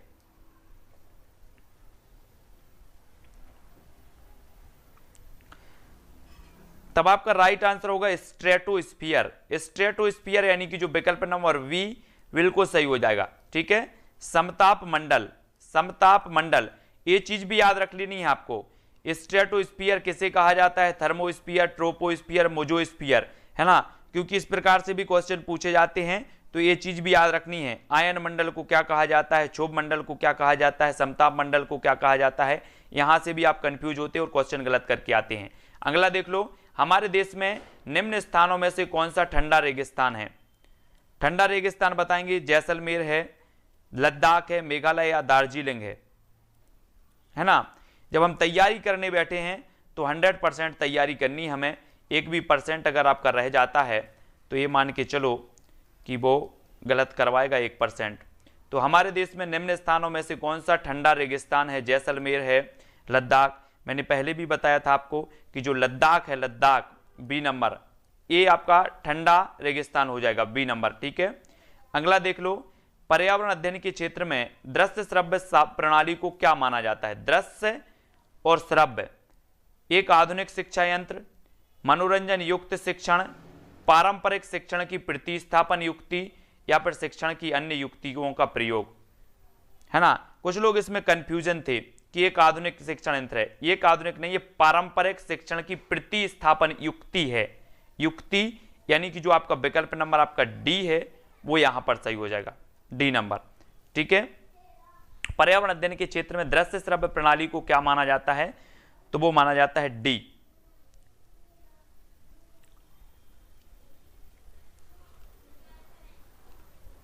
अगला क्वेश्चन देखो, निम्न में से कौन एक श्रेणी श्रव्य सामग्री के अंतर्गत आती है? श्रव्य सामग्री बताना ही हमें। तो रेडियो चित्र मानचित्र, radio tape recorder telephone, radio tape recorder चित्र, या दूरदर्शन चलचित्र टेलीफोन? निम्न में से कौन एक श्रेणी श्रव्य सामग्री के अंतर्गत आती? श्रव्य।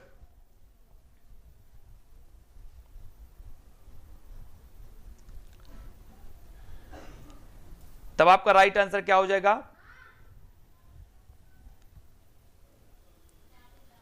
तो आपका हो जाएगा radio, tape recorder, telephone. Radio, tape recorder और टेलीफोन, है ना, ये आपके श्रव्य के अंतर्गत आएंगे, श्रव्य सामग्री के अंतर्गत। अगला क्वेश्चन देखो, परिवार को किसने आवश्यक और अनावश्यक रूपों में बांटा है? परिवार को मैकाइवर ने, लुंडबर्ग ने, रेमंड ने या फिर निमकॉफ ने? तो परिवार को इनने बांट दिया कि एक आवश्यक परिवार है और एक अनावश्यक परिवार है। अब लो, अब परिवार भी आवश्यक हो गया और अनावश्यक भी हो गया। तब आपका राइट जो आंसर हो जाएगा वो हो जाएगा मैकाइवर। मैकाइवर यानी कि जो ए नंबर है वो बिल्कुल सही हो जाएगा, मैकाइवर, है ना। इन्होंने आवश्यक और अनावश्यक रूप से बांटा है, ए नंबर आपका बिल्कुल सही हो जाएगा। और सभी लोग अपना अपना आकलन जरूर करते जाना कि हमसे वो क्वेश्चन बन रहे हैं कि नहीं बन रहे हैं, है ना। और बताना है निम्न में से कौन सी एक विधि विद्यार्थियों में अभिप्रेरक का कार्य करती है? अभिप्रेरक का कार्य बताना है आपको, एडजस्ट विधि, भ्रमण विधि, कहानी विधि या फिर दत्तकार विधि। कौन सी विधि है जो अभिप्रेरक का कार्य करती है? सभी लोग बताएंगे, है ना। और अपना वीडियो के पेपर के 4-5 दिन पहले से अपना फाइनल रिवीजन चालू हो जाएगा, ठीक है। तो उसमें भी अपन को पढ़ने में आएंगे, बिल्कुल भी चिंता करने की बात नहीं है। और दत्तकार विधि आपका डी नंबर बिल्कुल सही हो जाएगा, डी नंबर। ये जो विधि है वो अभिप्रेरक का कार्य करती है, दत्तकार विधि, है ना, डी नंबर। कहानी नहीं करती। दत्तकार विधि आपका जो असाइनमेंट वाली जो विधि होती है ना, जो असाइनमेंट दिए जाते हैं आपको जो वर्क क्लास के अंदर जो वो होते हैं, तो वो नंबर है, वही है दत्तकार, डी नंबर। निम्न में से किस आयोग ने पर्यावरण शिक्षा को औपचारिक धारा से जोड़ने की सिफारिश की है? औपचारिक धारा से तो कोठारी आयोग ने, सरकारी आयोग ने, शाह आयोग ने या फिर लोढ़ा आयोग ने?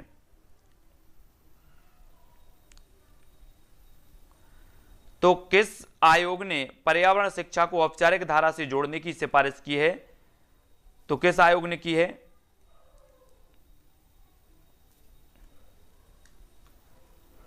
तो बिल्कुल राइट आंसर है कोठारी आयोग। याद रख लेना, कोठारी आयोग ने पर्यावरण शिक्षा को औपचारिक धारा से जोड़ने की सिफारिश की है। ए नंबर आपका बिल्कुल सही हो जाएगा, ठीक है। अगला देख लो, पर्यावरण को व्यापक रूप से क्षति किससे पहुंचती है? बांध निर्माण से, सड़क निर्माण से, खनन से या फिर सभी से? तो किससे पहुंचती है पर्यावरण को? तब आपका बिल्कुल सही आंसर क्या है? सभी, यानी कि सड़क निर्माण से भी, बांध से भी, खनन से भी, यानी सभी कार आपके बिल्कुल सही हो जाएंगे, ठीक है, डी नंबर। अगला क्वेश्चन देख लो, क्षार का पीएच मान होता है तो क्या होता है? 7, 6, 7 से कम या 7 से अधिक? क्षार का पीएच मान बताना है।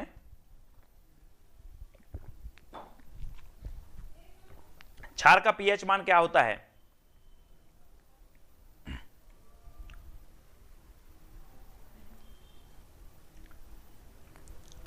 तब बिल्कुल सही आंसर क्या हो जाएगा? 7 से अधिक। 7 से अधिक यानी कि जो विकल्प नंबर डी है वो डी नंबर सही हो जाएगा, 7 से अधिक, ठीक है।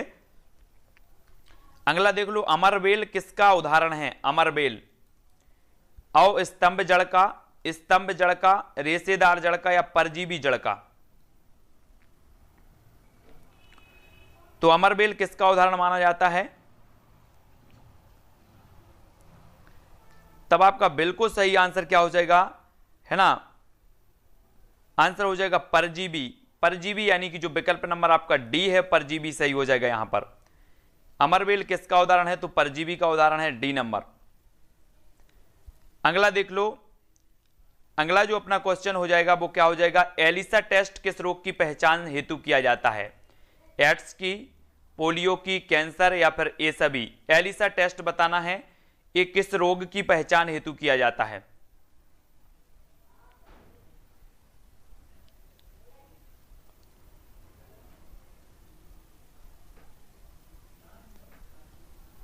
तब आपका बिल्कुल सही क्या होगा? एड्स। एड्स यानी कि जो आ नंबर है वो सही हो जाएगा यहां पर। इसकी जांच के लिए जो टेस्ट होता है उसे एलिसा टेस्ट कहा जाता है, ठीक है, ए नंबर।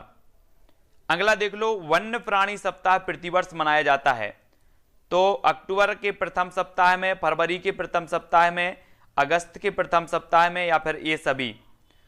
तो वन्य प्राणी सप्ताह प्रतिवर्ष कब मनाया जाता है?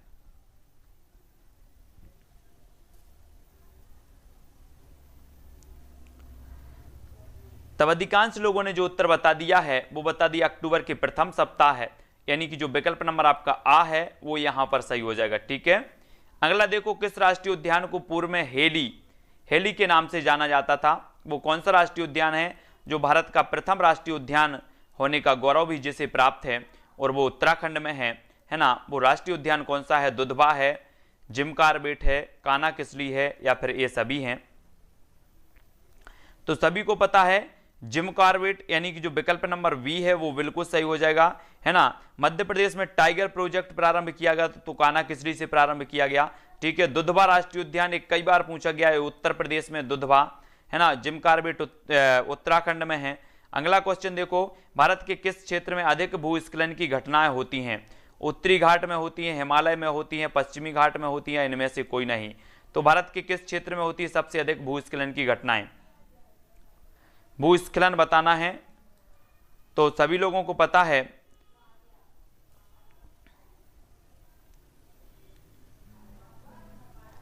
क्या हो जाएगा राइट आंसर? भारत के किस क्षेत्र में अधिक भूस्खलन की घटनाएं होती हैं? तो वो होती है हिमालय क्षेत्र में। हिमालय यानी कि जो बी नंबर है वो बी नंबर सही हो जाएगा। ठीक है, हिमालय क्षेत्र में होती हैं। भारत के किस क्षेत्र में अधिक भूस्खलन की घटनाएं होती हैं? तो हिमालय क्षेत्र में, बी नंबर। अगला देखो, एक किसान दानों को भूसे से अलग करना चाहता है, जिस प्रक्रिया से यह किया जाता है वह कहलाती है, क्या कहलाती है? निष्पादन, फसल की कटाई, हस्तचयन, या इनमें से कोई नहीं? सभी लोग बताएंगे।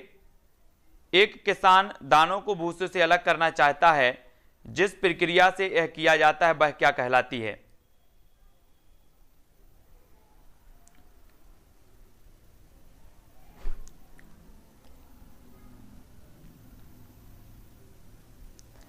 तब आपका निष्पादन, यानी कि जो विकल्प नंबर 1 है वो निष्पादन बिल्कुल सही हो जाएगा, निष्पादन। ठीक है, 1 नंबर। नेक्स्ट देख लो, ठोस द्रव गैस किसकी अवस्थाएं हैं? ठोस द्रव गैस हम बचपन से ही पढ़ते आ रहे हैं, है ना? छठवीं में पहुंचे और सबसे पहले ही अध्याय था पदार्थ, है ना? तो पदार्थ से संबंधित पढ़े और पढ़ लिया कि जो पदार्थ की अवस्थाएं होती हैं, पदार्थ 3 अवस्थाओं में पाया जाता है, एक तो ठोस में, द्रव में और गैस में। और राइट आंसर आपका क्या हो जाएगा? पदार्थ, यानी कि जो विकल्प नंबर 1 है वो बिल्कुल सही हो जाएगा, 1 नंबर। ठीक है, अगला देख लो, बेसिक शिक्षा के लिए सर्वप्रथम किसने आंदोलन छेड़ा था? जवाहरलाल नेहरू ने, महात्मा गांधी ने, मदन मोहन मालवीय, या फिर एनी बेसेंट ने? तो आपको बेसिक शिक्षा के लिए बताना है कि सर्वप्रथम किसने आंदोलन छेड़ा था।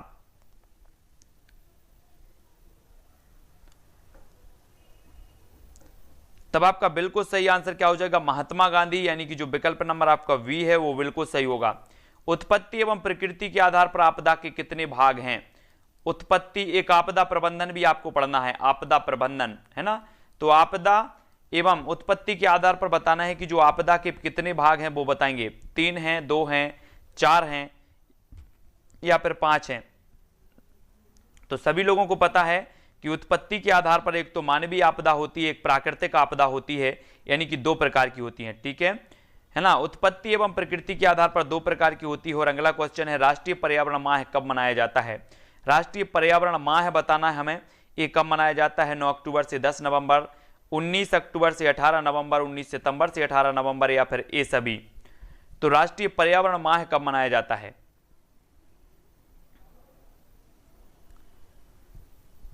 तब आपका बिल्कुल सही आंसर क्या हो जाएगा? 19 अक्टूबर से 18 नवंबर। 19 अक्टूबर से 18 नवंबर, यानी कि जो आपका विकल्प नंबर वी है 19 अक्टूबर से 18 नवंबर, ये वी नंबर बिल्कुल सही हो जाएगा। अगला देख लो, भारत में पर्यावरण शिक्षा केंद्र की स्थापना कहां हुई थी? पर्यावरण शिक्षा केंद्र की, ये अच्छे से बताना, सभी लोगों को पता है। क्या होगा उत्तर? हैदराबाद में, अहमदाबाद में, सिकंदराबाद, या इलाहाबाद में? तो पर्यावरण शिक्षा केंद्र की जो स्थापना हुई थी, प्रश्न क्रमांक 9 और 9 का जो उत्तर आपने बताया है कि ये हुई थी अहमदाबाद। अहमदाबाद, यानी कि जो विकल्प नंबर आपका वी है वो बिल्कुल सही हो जाएगा। यहां पर पर्यावरण शिक्षा केंद्र की स्थापना हुई, बी नंबर बिल्कुल सही है ना? अगला क्वेश्चन देख लो, निम्न में से कौन सा पादप उत्पाद साबुन का विस्थापन है? साबुन का विस्थापन है तो कौन सा है? रुद्राक्ष है, रीठा है, तेंदु है, या फिर सभी है ना? सभी नहीं लगा देना, कुछ लोग तो सभी लगा देंगे। सभी नहीं है, थोड़ा सा अपन को पढ़ना है, और उत्तर होगा रीठा। रीठा यानी कि जो बी नंबर है वो यहाँ पर सही होगा, रीठा। ठीक है, अगला देख लो। अगला है संरक्षण और विनाश पुस्तक की लेखक कौन है? संरक्षण और विनाश बताना है। वंदना सिबा हैं, सरला बहन हैं, रस्किन बॉन्ड हैं, या इनमें से कोई नहीं। तो संरक्षण और विनाश पुस्तक की जो लेखिका हैं वो कौन है?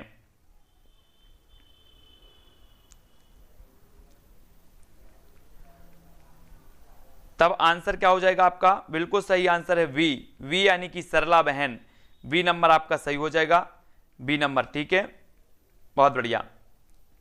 अगला देख लो, जनसंख्या की सघनता के आधार पर अधिवासों को कितने भागों में बांटा गया? अधिवासों को 3, 2, 4 या इनमें से कोई नहीं। जनसंख्या की सघनता के आधार पर बताना है कि अधिवासों को कितने आधारों पर बांटा गया है।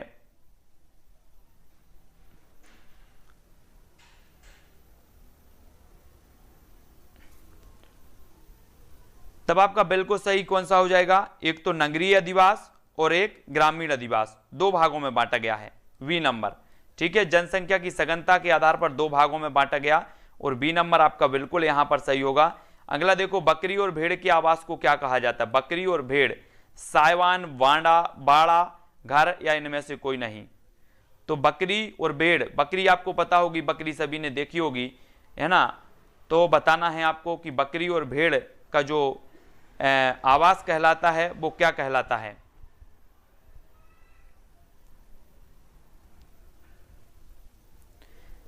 तब आपका बिल्कुल सही आंसर क्या हो जाएगा? बाड़ा। वाड़ा यानी कि जो विकल्प नंबर वी है, बाड़ा बिल्कुल सही हो जाएगा। बकरी और भेड़ के आवास को कहा जाता है बाड़ा।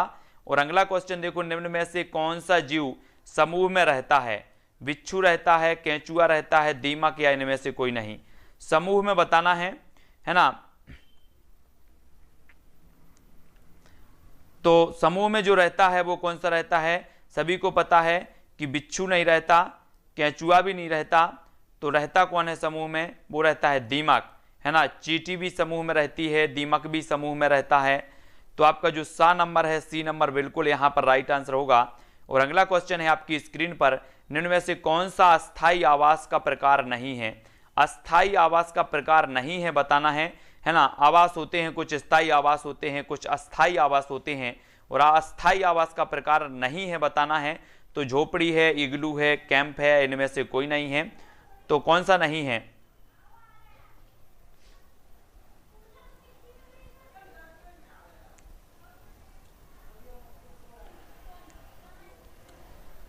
तब आंसर आपका बिल्कुल सही होगा, इनमें से कोई नहीं।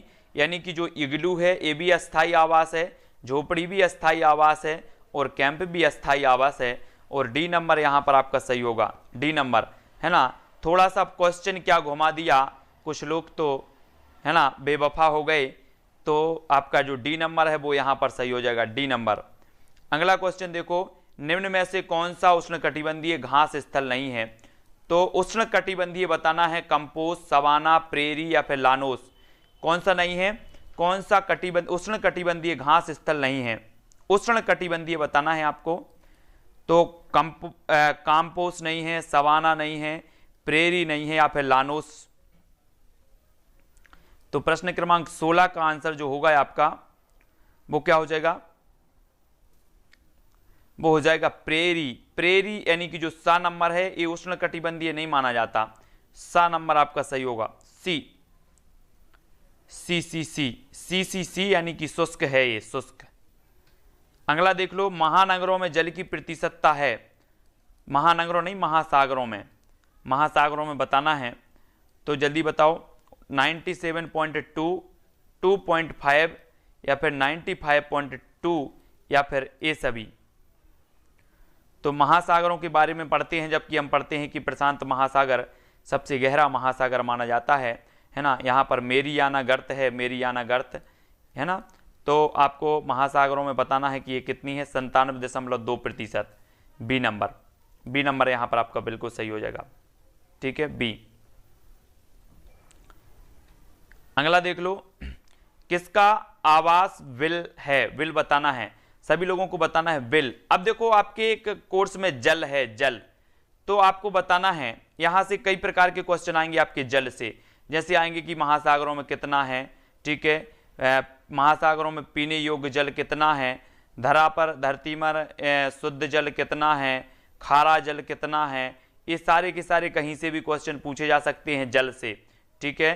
प्रदूषित जल कितना है, ये सारे के सारे यहाँ से आपको जल के बारे में पढ़ना ही है। निम्न में से किसका आवास बिल है, तो बिल आपको पता है कि खरगोश भी बिल में ही रहता है, बिल में, बिल यानी कि बी नंबर, ठीक है, बी नंबर आपका यहाँ पर बिल्कुल सही होगा।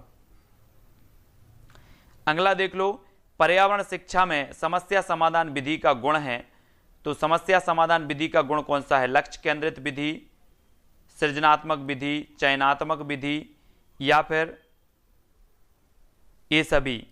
पर्यावरण शिक्षा में समस्या समाधान विधि का गुण है तो कौन सा है,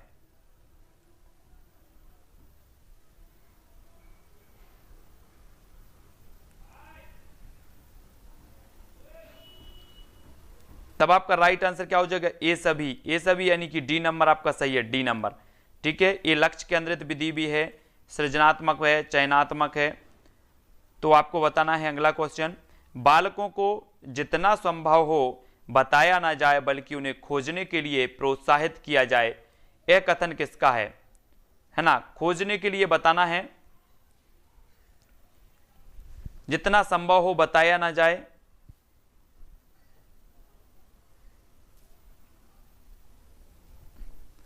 तो प्रश्न क्रमांक 20 का उत्तर बताना है, बालकों को जितना संभव हो बताया ना जाए बल्कि उन्हें खोजने के लिए प्रोत्साहित किया जाए, यह जो कथन है ना, वो किसका है। तो जल्दी से आपको बताना है, पिछले वीडियो में अपने स्पेंसर पढ़ लिया था, है ना, और स्पेंसर इसमें दिया था, जबकि इसका उत्तर क्या है, आर्मस्ट्रांग, ये नंबर इसका सही है। स्पेंसर अपन ने पढ़ लिया था, तो स्पेंसर में आप ऐसा कर दो, कैसा, ऐसा कर दो, ऐसा। आर्मस्ट्रांग जो है ये माने जाते हैं खोज विधि की, और खोजने की बात यही करेंगे, तो ये नंबर यहाँ पर आपका सही हो जाएगा, ठीक है। इसमें ऐसा कर दो, ऐसा। अगला देख लो, अगला है कौन सा, किस विद्वान का मानना था कि बालकों को सिखाने के लिए कहानी विधि शिक्षण की सर्वोत्तम विधि है। कहानी विधि बताना है, किस विद्वान का मानना था कि बालकों को सिखाने के लिए कहानी विधि शिक्षण की सर्वोत्तम विधि है।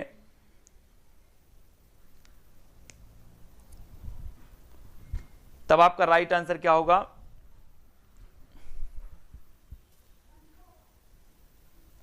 आंसर हो जाएगा प्लेटो साहब मान रहे हैं, यानी कि बी नंबर यहां पर सही हो जाएगा। किस विद्वान का मानना था कि बालकों को सिखाने के लिए कहानी विधि शिक्षण की सर्वोत्तम विधि है, तो वो मानना था प्लेटो साहब का, प्लेटो। अगला देख लो, संपूर्ण शैक्षिक भ्रमण की समाप्ति के बाद क्या करना अनिवार्य माना जाता है, अंदाजा लगाना, अनुमान लगाना, मूल्यांकन करना या विचार करना।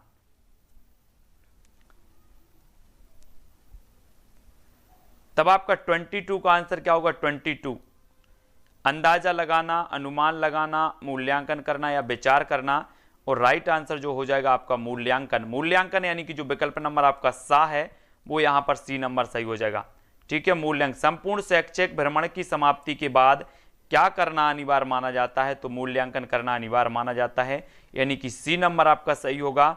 और अगला क्वेश्चन है, प्राथमिक स्तर पर पर्यावरण अध्ययन में शामिल है तो क्या शामिल है, प्राथमिक स्तर पर पर्यावरण शिक्षा, सामाजिक विज्ञान, प्राकृतिक विज्ञान या फिर ये सभी।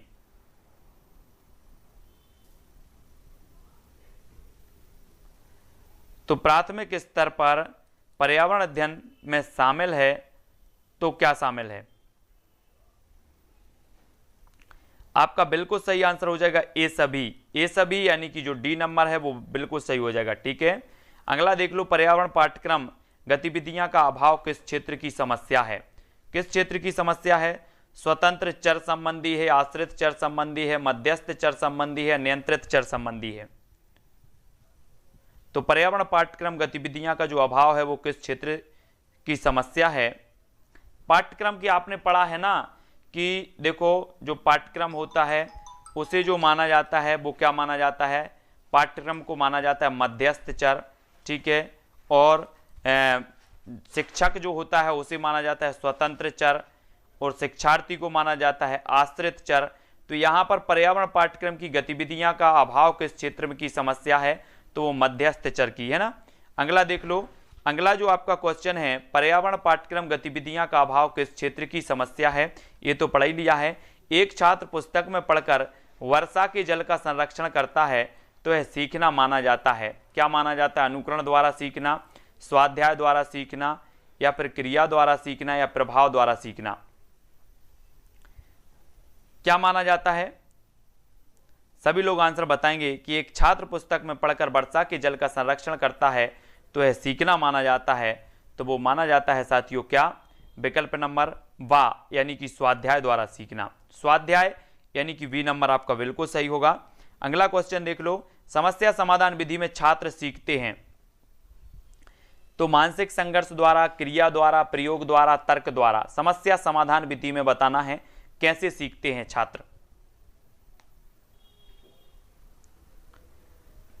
तो सभी का आंसर जो आया है वो आया है मानसिक संघर्ष द्वारा, यानी कि जो आ नंबर है वो बिल्कुल सही हो जाएगा। ठीक है, मानसिक संघर्ष द्वारा सीखते हैं।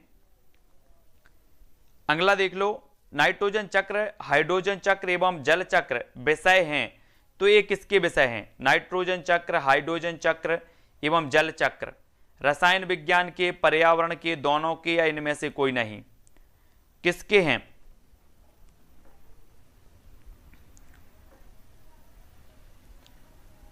तब आपका सही आंसर क्या होगा कि रसायन विज्ञान के भी हैं और पर्यावरण के भी हैं, यानी कि जो विकल्प नंबर आपका सा है, सी नंबर, वो सही हो जाएगा, सी नंबर। अगला देख लो, जैवमंडल की खोज की थी तो किसने की थी? वुडवर्थ ने की थी, एडवर्ड ने की थी, किसने की थी जैवमंडल की खोज?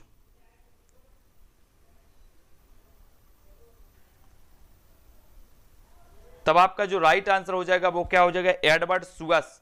एडवर्ड सुअस ने की थी, यानी कि जो आपका विकल्प नंबर वी है वो यहां पर बी नंबर सही होगा। ठीक है, बी नंबर। जिन्होंने भी बी बताया उनका आंसर बिल्कुल सही है। मगरमच्छ संरक्षण परियोजना को प्रारंभ किया गया तो कब किया गया? सभी लोग आंसर बताएंगे। मगरमच्छ संरक्षण परियोजना को प्रारंभ किया गया 1975 में, 1974 में, 1978 में, या फिर इनमें से कोई नहीं? तो यहां पर आपको एक चीज याद रखनी है, 1975 में जो किया गया वो मगरमच्छ प्रजनन परियोजना चालू की गई 1975 में, मगरमच्छ प्रजनन परियोजना। ठीक है, और 1974 में जो किया गया वो मगरमच्छ संरक्षण परियोजना। यहां पर कंफ्यूज नहीं होना। ठीक है, मगरमच्छ संरक्षण परियोजना 1974, मगरमच्छ प्रजनन परियोजना 1975, ये दो क्वेश्चन आते हैं। ठीक है, ये दोनों क्वेश्चन याद रख लेना। प्रजनन परियोजना 1975 में और 1974 में संरक्षण परियोजना। ठीक है, अगला क्वेश्चन देखो, मगरमच्छ संरक्षण परियोजना 1974 आपका सही होगा। गैंडा परियोजना का प्रारंभ हुआ तो कब हुआ? गैंडा परियोजना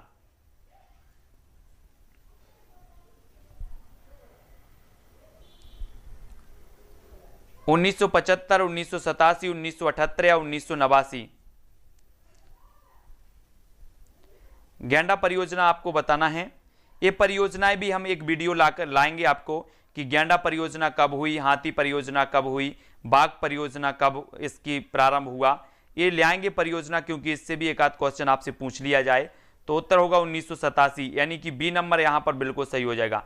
गैंडा परियोजना का प्रारंभ हुआ था 1987 में। ठीक है, वी नंबर। अगला देख लेते हैं। अगला जो आपका क्वेश्चन है, मध्य प्रदेश के किस राष्ट्रीय उद्यान को सबसे पहले प्रोजेक्ट टाइगर में शामिल किया गया? कान्हा किसली को, बांधवगढ़ को, सतपुड़ा को, या फिर पेंच को?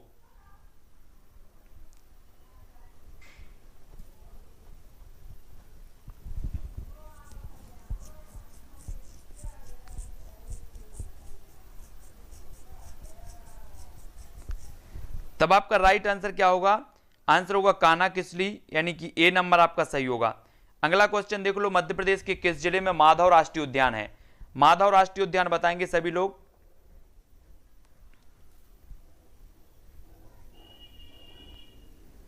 शिवपुरी में, मंडला में, होशंगाबाद में, या फिर पन्ना में? तो मध्य प्रदेश के किस जिले में माधव राष्ट्रीय उद्यान है तब आपका जो आंसर हो जाएगा वो क्या हो जाएगा, शिवपुरी, यानी कि जो विकल्प नंबर जो आ है वो इसका सही हो जाएगा शिवपुरी में। ठीक है, ए नंबर। नेक्स्ट देख लो, खाद्य श्रृंखला का अभिप्राय है इनमें से किसके द्वारा ऊर्जा अंतरण होता है, किसके द्वारा होता है, भूगर्भ से धरातल की ओर, निम्न अक्षांश से उच्च अक्षांश की ओर, एक जीवों से दूसरे जीवों को, इनमें से कोई नहीं। तो खाद्य श्रृंखला का अभिप्राय इनमें से किसके द्वारा ऊर्जा का अंतरण होता है,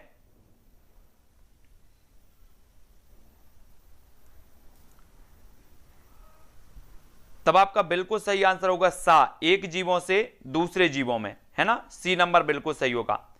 अगला देख लो, पर्यावरण का अजैव अवयव है तो कौन सा है, पर्यावरण का अजैव, वनस्पति है, जानवर है, वायु है, इनमें से कोई नहीं। तो अजैव अवयव कौन सा है,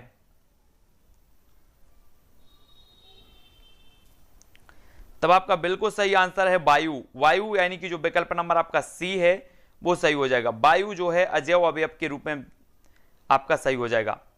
अगला देख लो, सौर ऊर्जा का सबसे बड़ा यौगिकरण कौन सा है, सौर ऊर्जा का सबसे बड़ा यौगिकरण बताना है। हरे पौधे हैं, जानवर है, वायु है, इनमें से कोई नहीं है।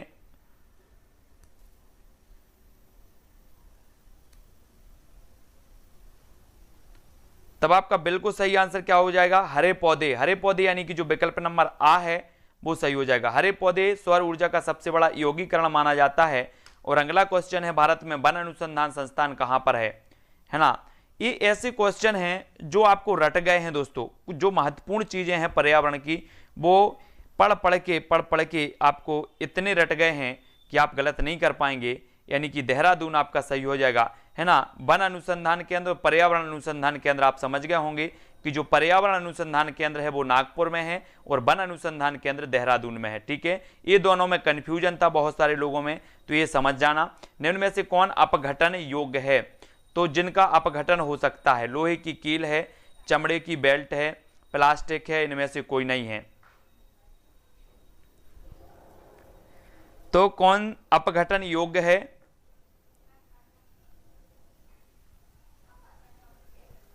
तो आपका बिल्कुल सही क्या हो जाएगा, चमड़े का बेल्ट। प्लास्टिक ये अपघटित नहीं होता, लोहे की कील भी नहीं होगी, चमड़े का बेल्ट यानी कि जो बी नंबर है वो आपका सही हो, इसका अपघटन हो सकता है। ठीक है, अगला देख लो, राष्ट्रीय वानस्पतिक उद्यान कहां पर स्थित है, वानस्पतिक बताना है। कोलकाता में है, लखनऊ में, बेंगलोर या इनमें से कोई नहीं। तो वानस्पतिक उद्यान कहां पर स्थित है,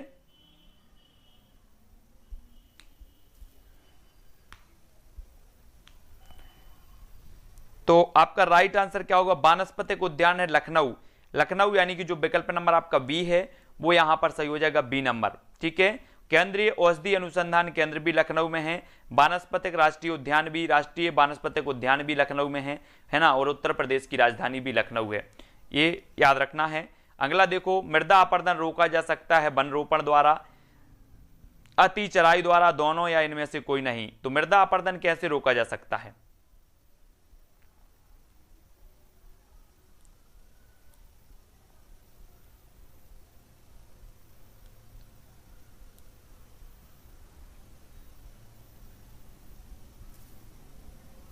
तब आपका आंसर क्या हो जाएगा,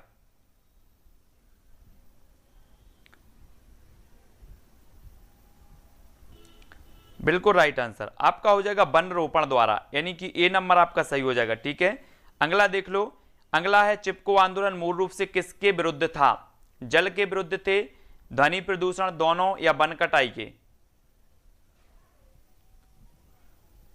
चिपको आंदोलन मूल रूप से किसके विरुद्ध था,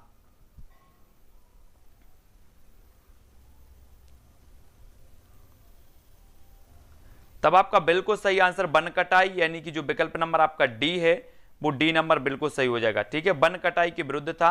और अगला देखो, अगला क्वेश्चन है आपकी स्क्रीन पर, पारिस्थितिक तंत्र में तत्वों के चक्रण को क्या कहते हैं, ये आपका क्वेश्चन है। 4 विकल्प आपके सामने है, एक प्रश्न है, एक क्वेश्चन आपको, एक विकल्प आपको लॉक करना है ना, गलत ना हो जाए किसी का, इसलिए सावधानी से देना है ना। लाइफलाइन आपके पास अभी 2 लाइफलाइन है, किसी ने अभी यूज नहीं की है। और जैव भू रासायनिक चक्र आपका बिल्कुल सही हो जाएगा। ठीक है, हाँ, जैव भू रासायनिक चक्र यानी कि जो बी नंबर है, बी नंबर आपका सही हो जाएगा। ठीक है, अगला देख लो, दो विभिन्न समुदायों के बीच का संक्रांति क्षेत्र कहलाता है तो क्या कहलाता है? इकोटोन, इकैड, इकोटाइप या इकोस्फीयर?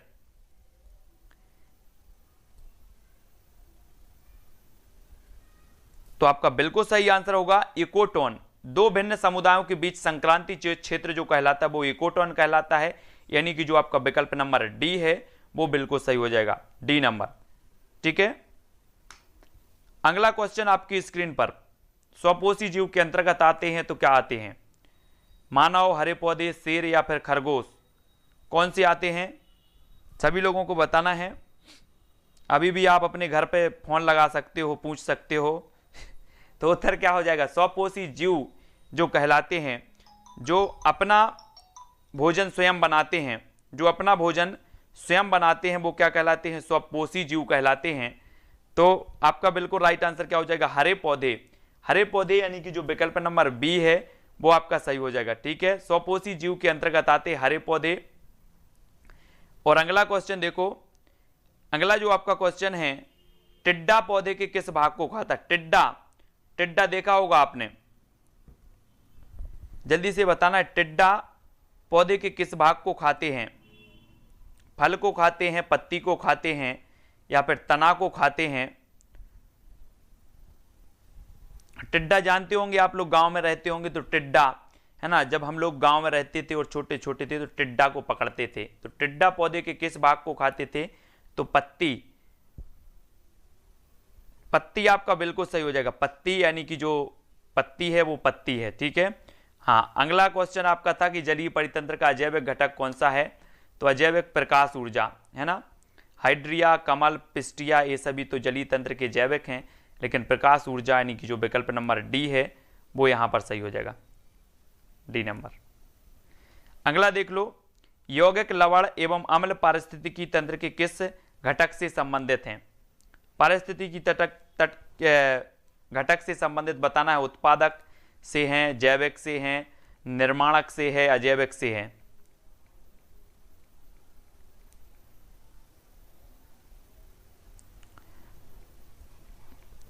तो यौगिक, लवण एवं अम्ल पारिस्थितिकी तंत्र के किस घटक से संबंधित हैं? तो वो है अजैविक। अजैविक यानी कि विकल्प नंबर डी आपका सही हो जाएगा, है ना। डी नंबर आपका सही है, तो डी नंबर ही बताना है। कुछ लोग सी बता रहे हैं, कुछ लोग ए बता रहे हैं, तो ए नहीं है। यौगिक, लवण एवं अम्ल जो होते हैं वो अजैविक होते हैं, अजैविक यानी कि डी नंबर। ठीक है, अगला देख लो, ओजोन परत पाई जाती है तो कहां पाई जाती है? स्ट्रेटोस्फीयर,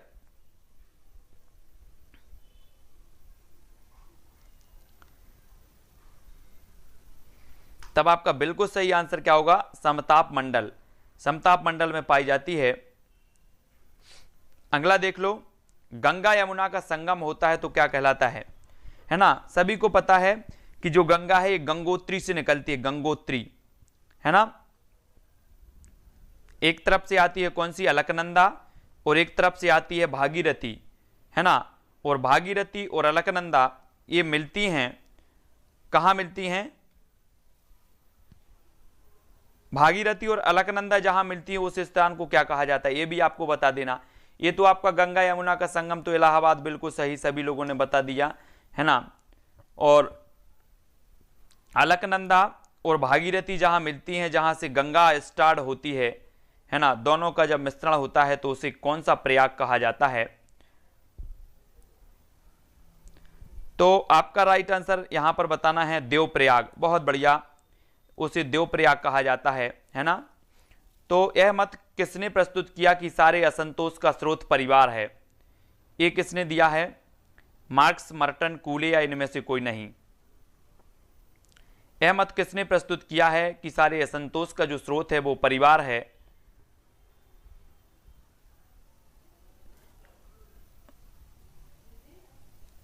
तो ये है मार्क्स, मार्क्स ने किया है, मार्क्स है ना। तो मार्क्स ने कहा है कि सारे असंतोष का जो जड़ है, जो स्रोत है वो परिवार है ना।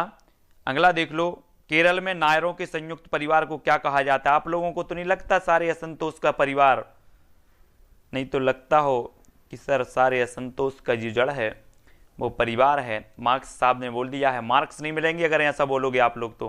क्या नहीं मिलेंगे? मार्क्स। उसको तो मार्क्स नहीं मिले होंगे।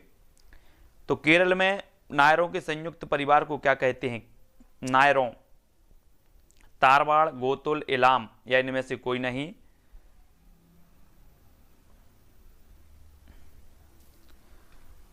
तब आपका राइट आंसर क्या होगा? तारवाड़। तारवाड़ यानी कि जो विकल्प नंबर ए है, एक केरल के नायरों के संयुक्त परिवार को क्या कहते हैं? तो तारवाड़ कहते हैं, तारवाड़। अगला देख लो, एकांतिक नाभिकीय परिवार की अवधारणा किसकी है? एकांतिक किसकी है? एकांतिक बताना है आपको। एकांतिक नाभिकीय परिवार की जो अवधारणा है वो किसकी है? टी पार्सन्स की, कोलिन बेल की, या फिर आईपी देसाई? किसकी है? तब आपका बिल्कुल सही हो जाएगा टी पार्सन्स की। पार्सन्स की है एकांतिक नाभिकीय परिवार की अवधारणा। और अगला क्वेश्चन देखो, खेल को सामाजिक आदान प्रदान के एक रूप की तरह किसने देखा? खेल को सामाजिक आदान प्रदान के रूप की तरह किसने देखा है? पार्सन्स ने, पार्टेल ने, आईपी देसाई ने। तब आपका बिल्कुल सही आंसर क्या हो जाएगा? आंसर हो जाएगा पार्टेल। खेल को सामाजिक आदान प्रदान के एक रूप की तरह देखा है तो वो देखा है पार्टेल। पार्टेल यानी कि जो आपका विकल्प नंबर वाह है वो बिल्कुल सही हो जाएगा, बी नंबर। ठीक है, अगला देख लो, पालतू पशु नहीं है तो कौन सा नहीं है? पालतू पशु।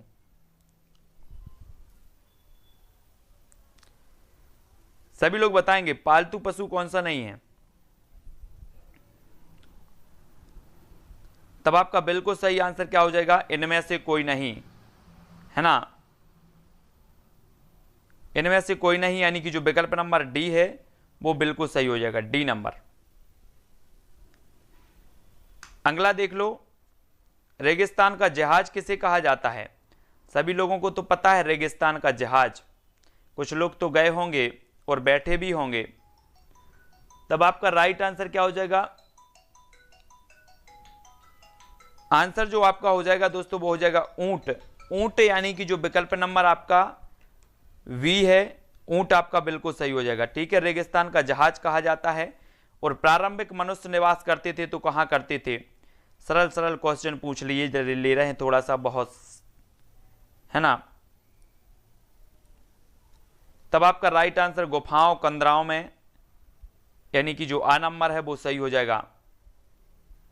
आ नंबर बिल्कुल सही है, गुफाओं में, कंदराओं में, ए नंबर।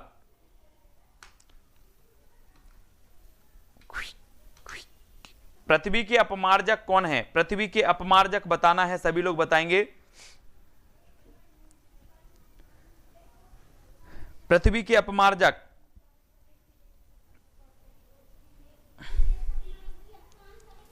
सरल नहीं पूछें, क्यों नहीं पूछें? सरल बन रहा है इसलिए सरल लग रहा है, नहीं बनता तो वही चीज कठिन लगती। अब मुझे नहीं पता कि आपसे कौन से क्वेश्चन बनते हैं कौन से नहीं बनते, है ना? पृथ्वी के अपमार्जक कौन है? तो कौन है? जीवाणु, है ना? पारिस्थितिकी तंत्र का उदाहरण है तो कौन सा है? मृदा, जल, तालाब, वायु।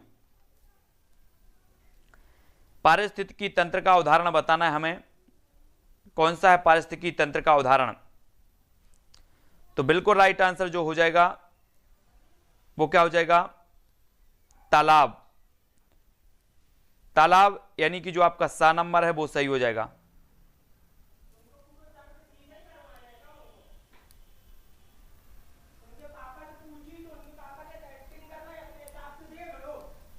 अगला देख लो, वायुमंडल की सबसे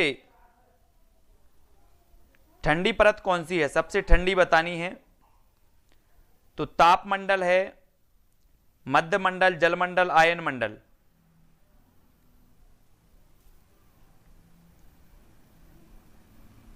तो ठंडी परत बतानी है, ठंडी।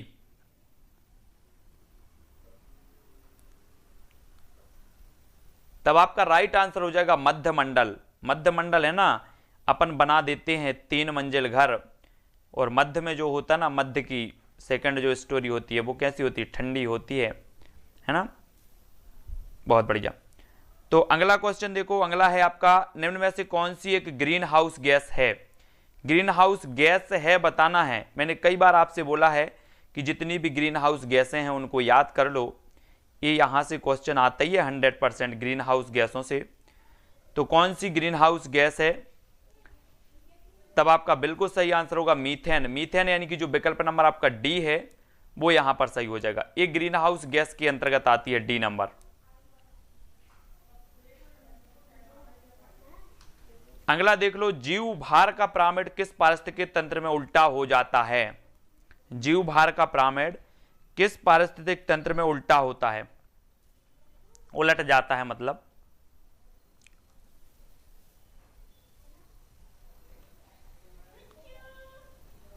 तब आपका बिल्कुल सही आंसर क्या हो जाएगा, तालाब।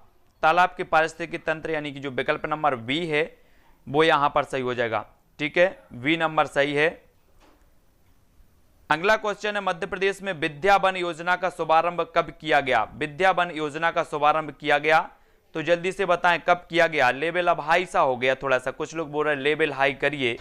चलिए तो उत्तर बताइए। अब उत्तर आपका क्या हो जाएगा, मध्य प्रदेश में विद्या वन योजना का जो शुभारंभ किया गया वो कब किया गया।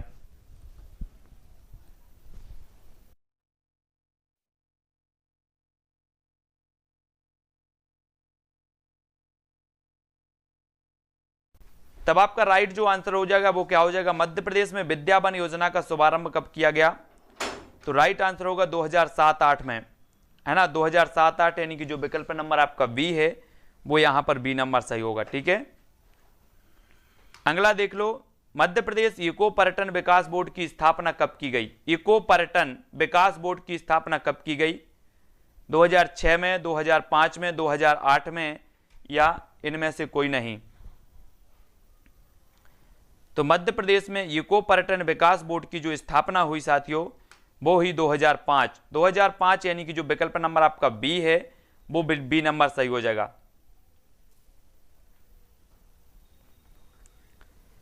अगला देख लो, मध्य प्रदेश में सामान्यतः किस प्रकार के वन पाए जाते हैं।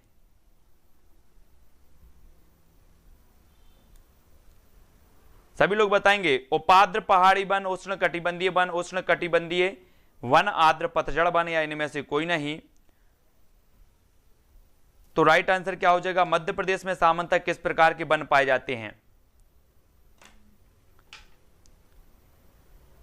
तब आपका बिल्कुल सही आंसर हो जाएगा उष्ण कटिबंधीय वन। उष्ण कटिबंधीय वन यानी कि जो विकल्प नंबर आपका बी है वो सही हो जाएगा, है ना। मध्य प्रदेश में प्रायः सभी प्रकार के वन पाए जाते हैं, लेकिन अगर बहुतायत से पाए जाते हैं, आसानी से जो मिल जाते हैं वो मिल जाते हैं उष्ण कटिबंधीय, यानी कि जो आपका विकल्प नंबर बी है वो यहां पर सही होगा।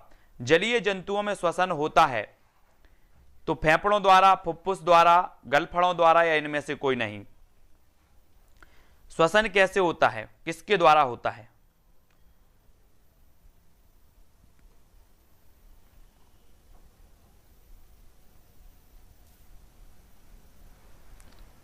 तब आपका राइट आंसर होगा विकल्प नंबर सी, यानी कि गलफड़ों द्वारा। सी नंबर आपका बिल्कुल सही होगा, है ना।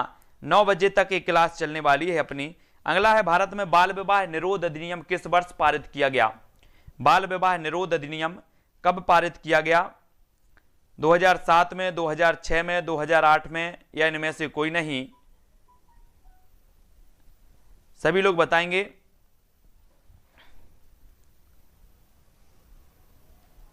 तब आपका सही आंसर हो जाएगा साथियों 2006। 2006 यानी कि जो विकल्प नंबर वी है, वी नंबर वो सही हो जाएगा। यहां पर भारत में बाल विवाह निरोध अधिनियम किस वर्ष पारित किया गया, तो बी नंबर।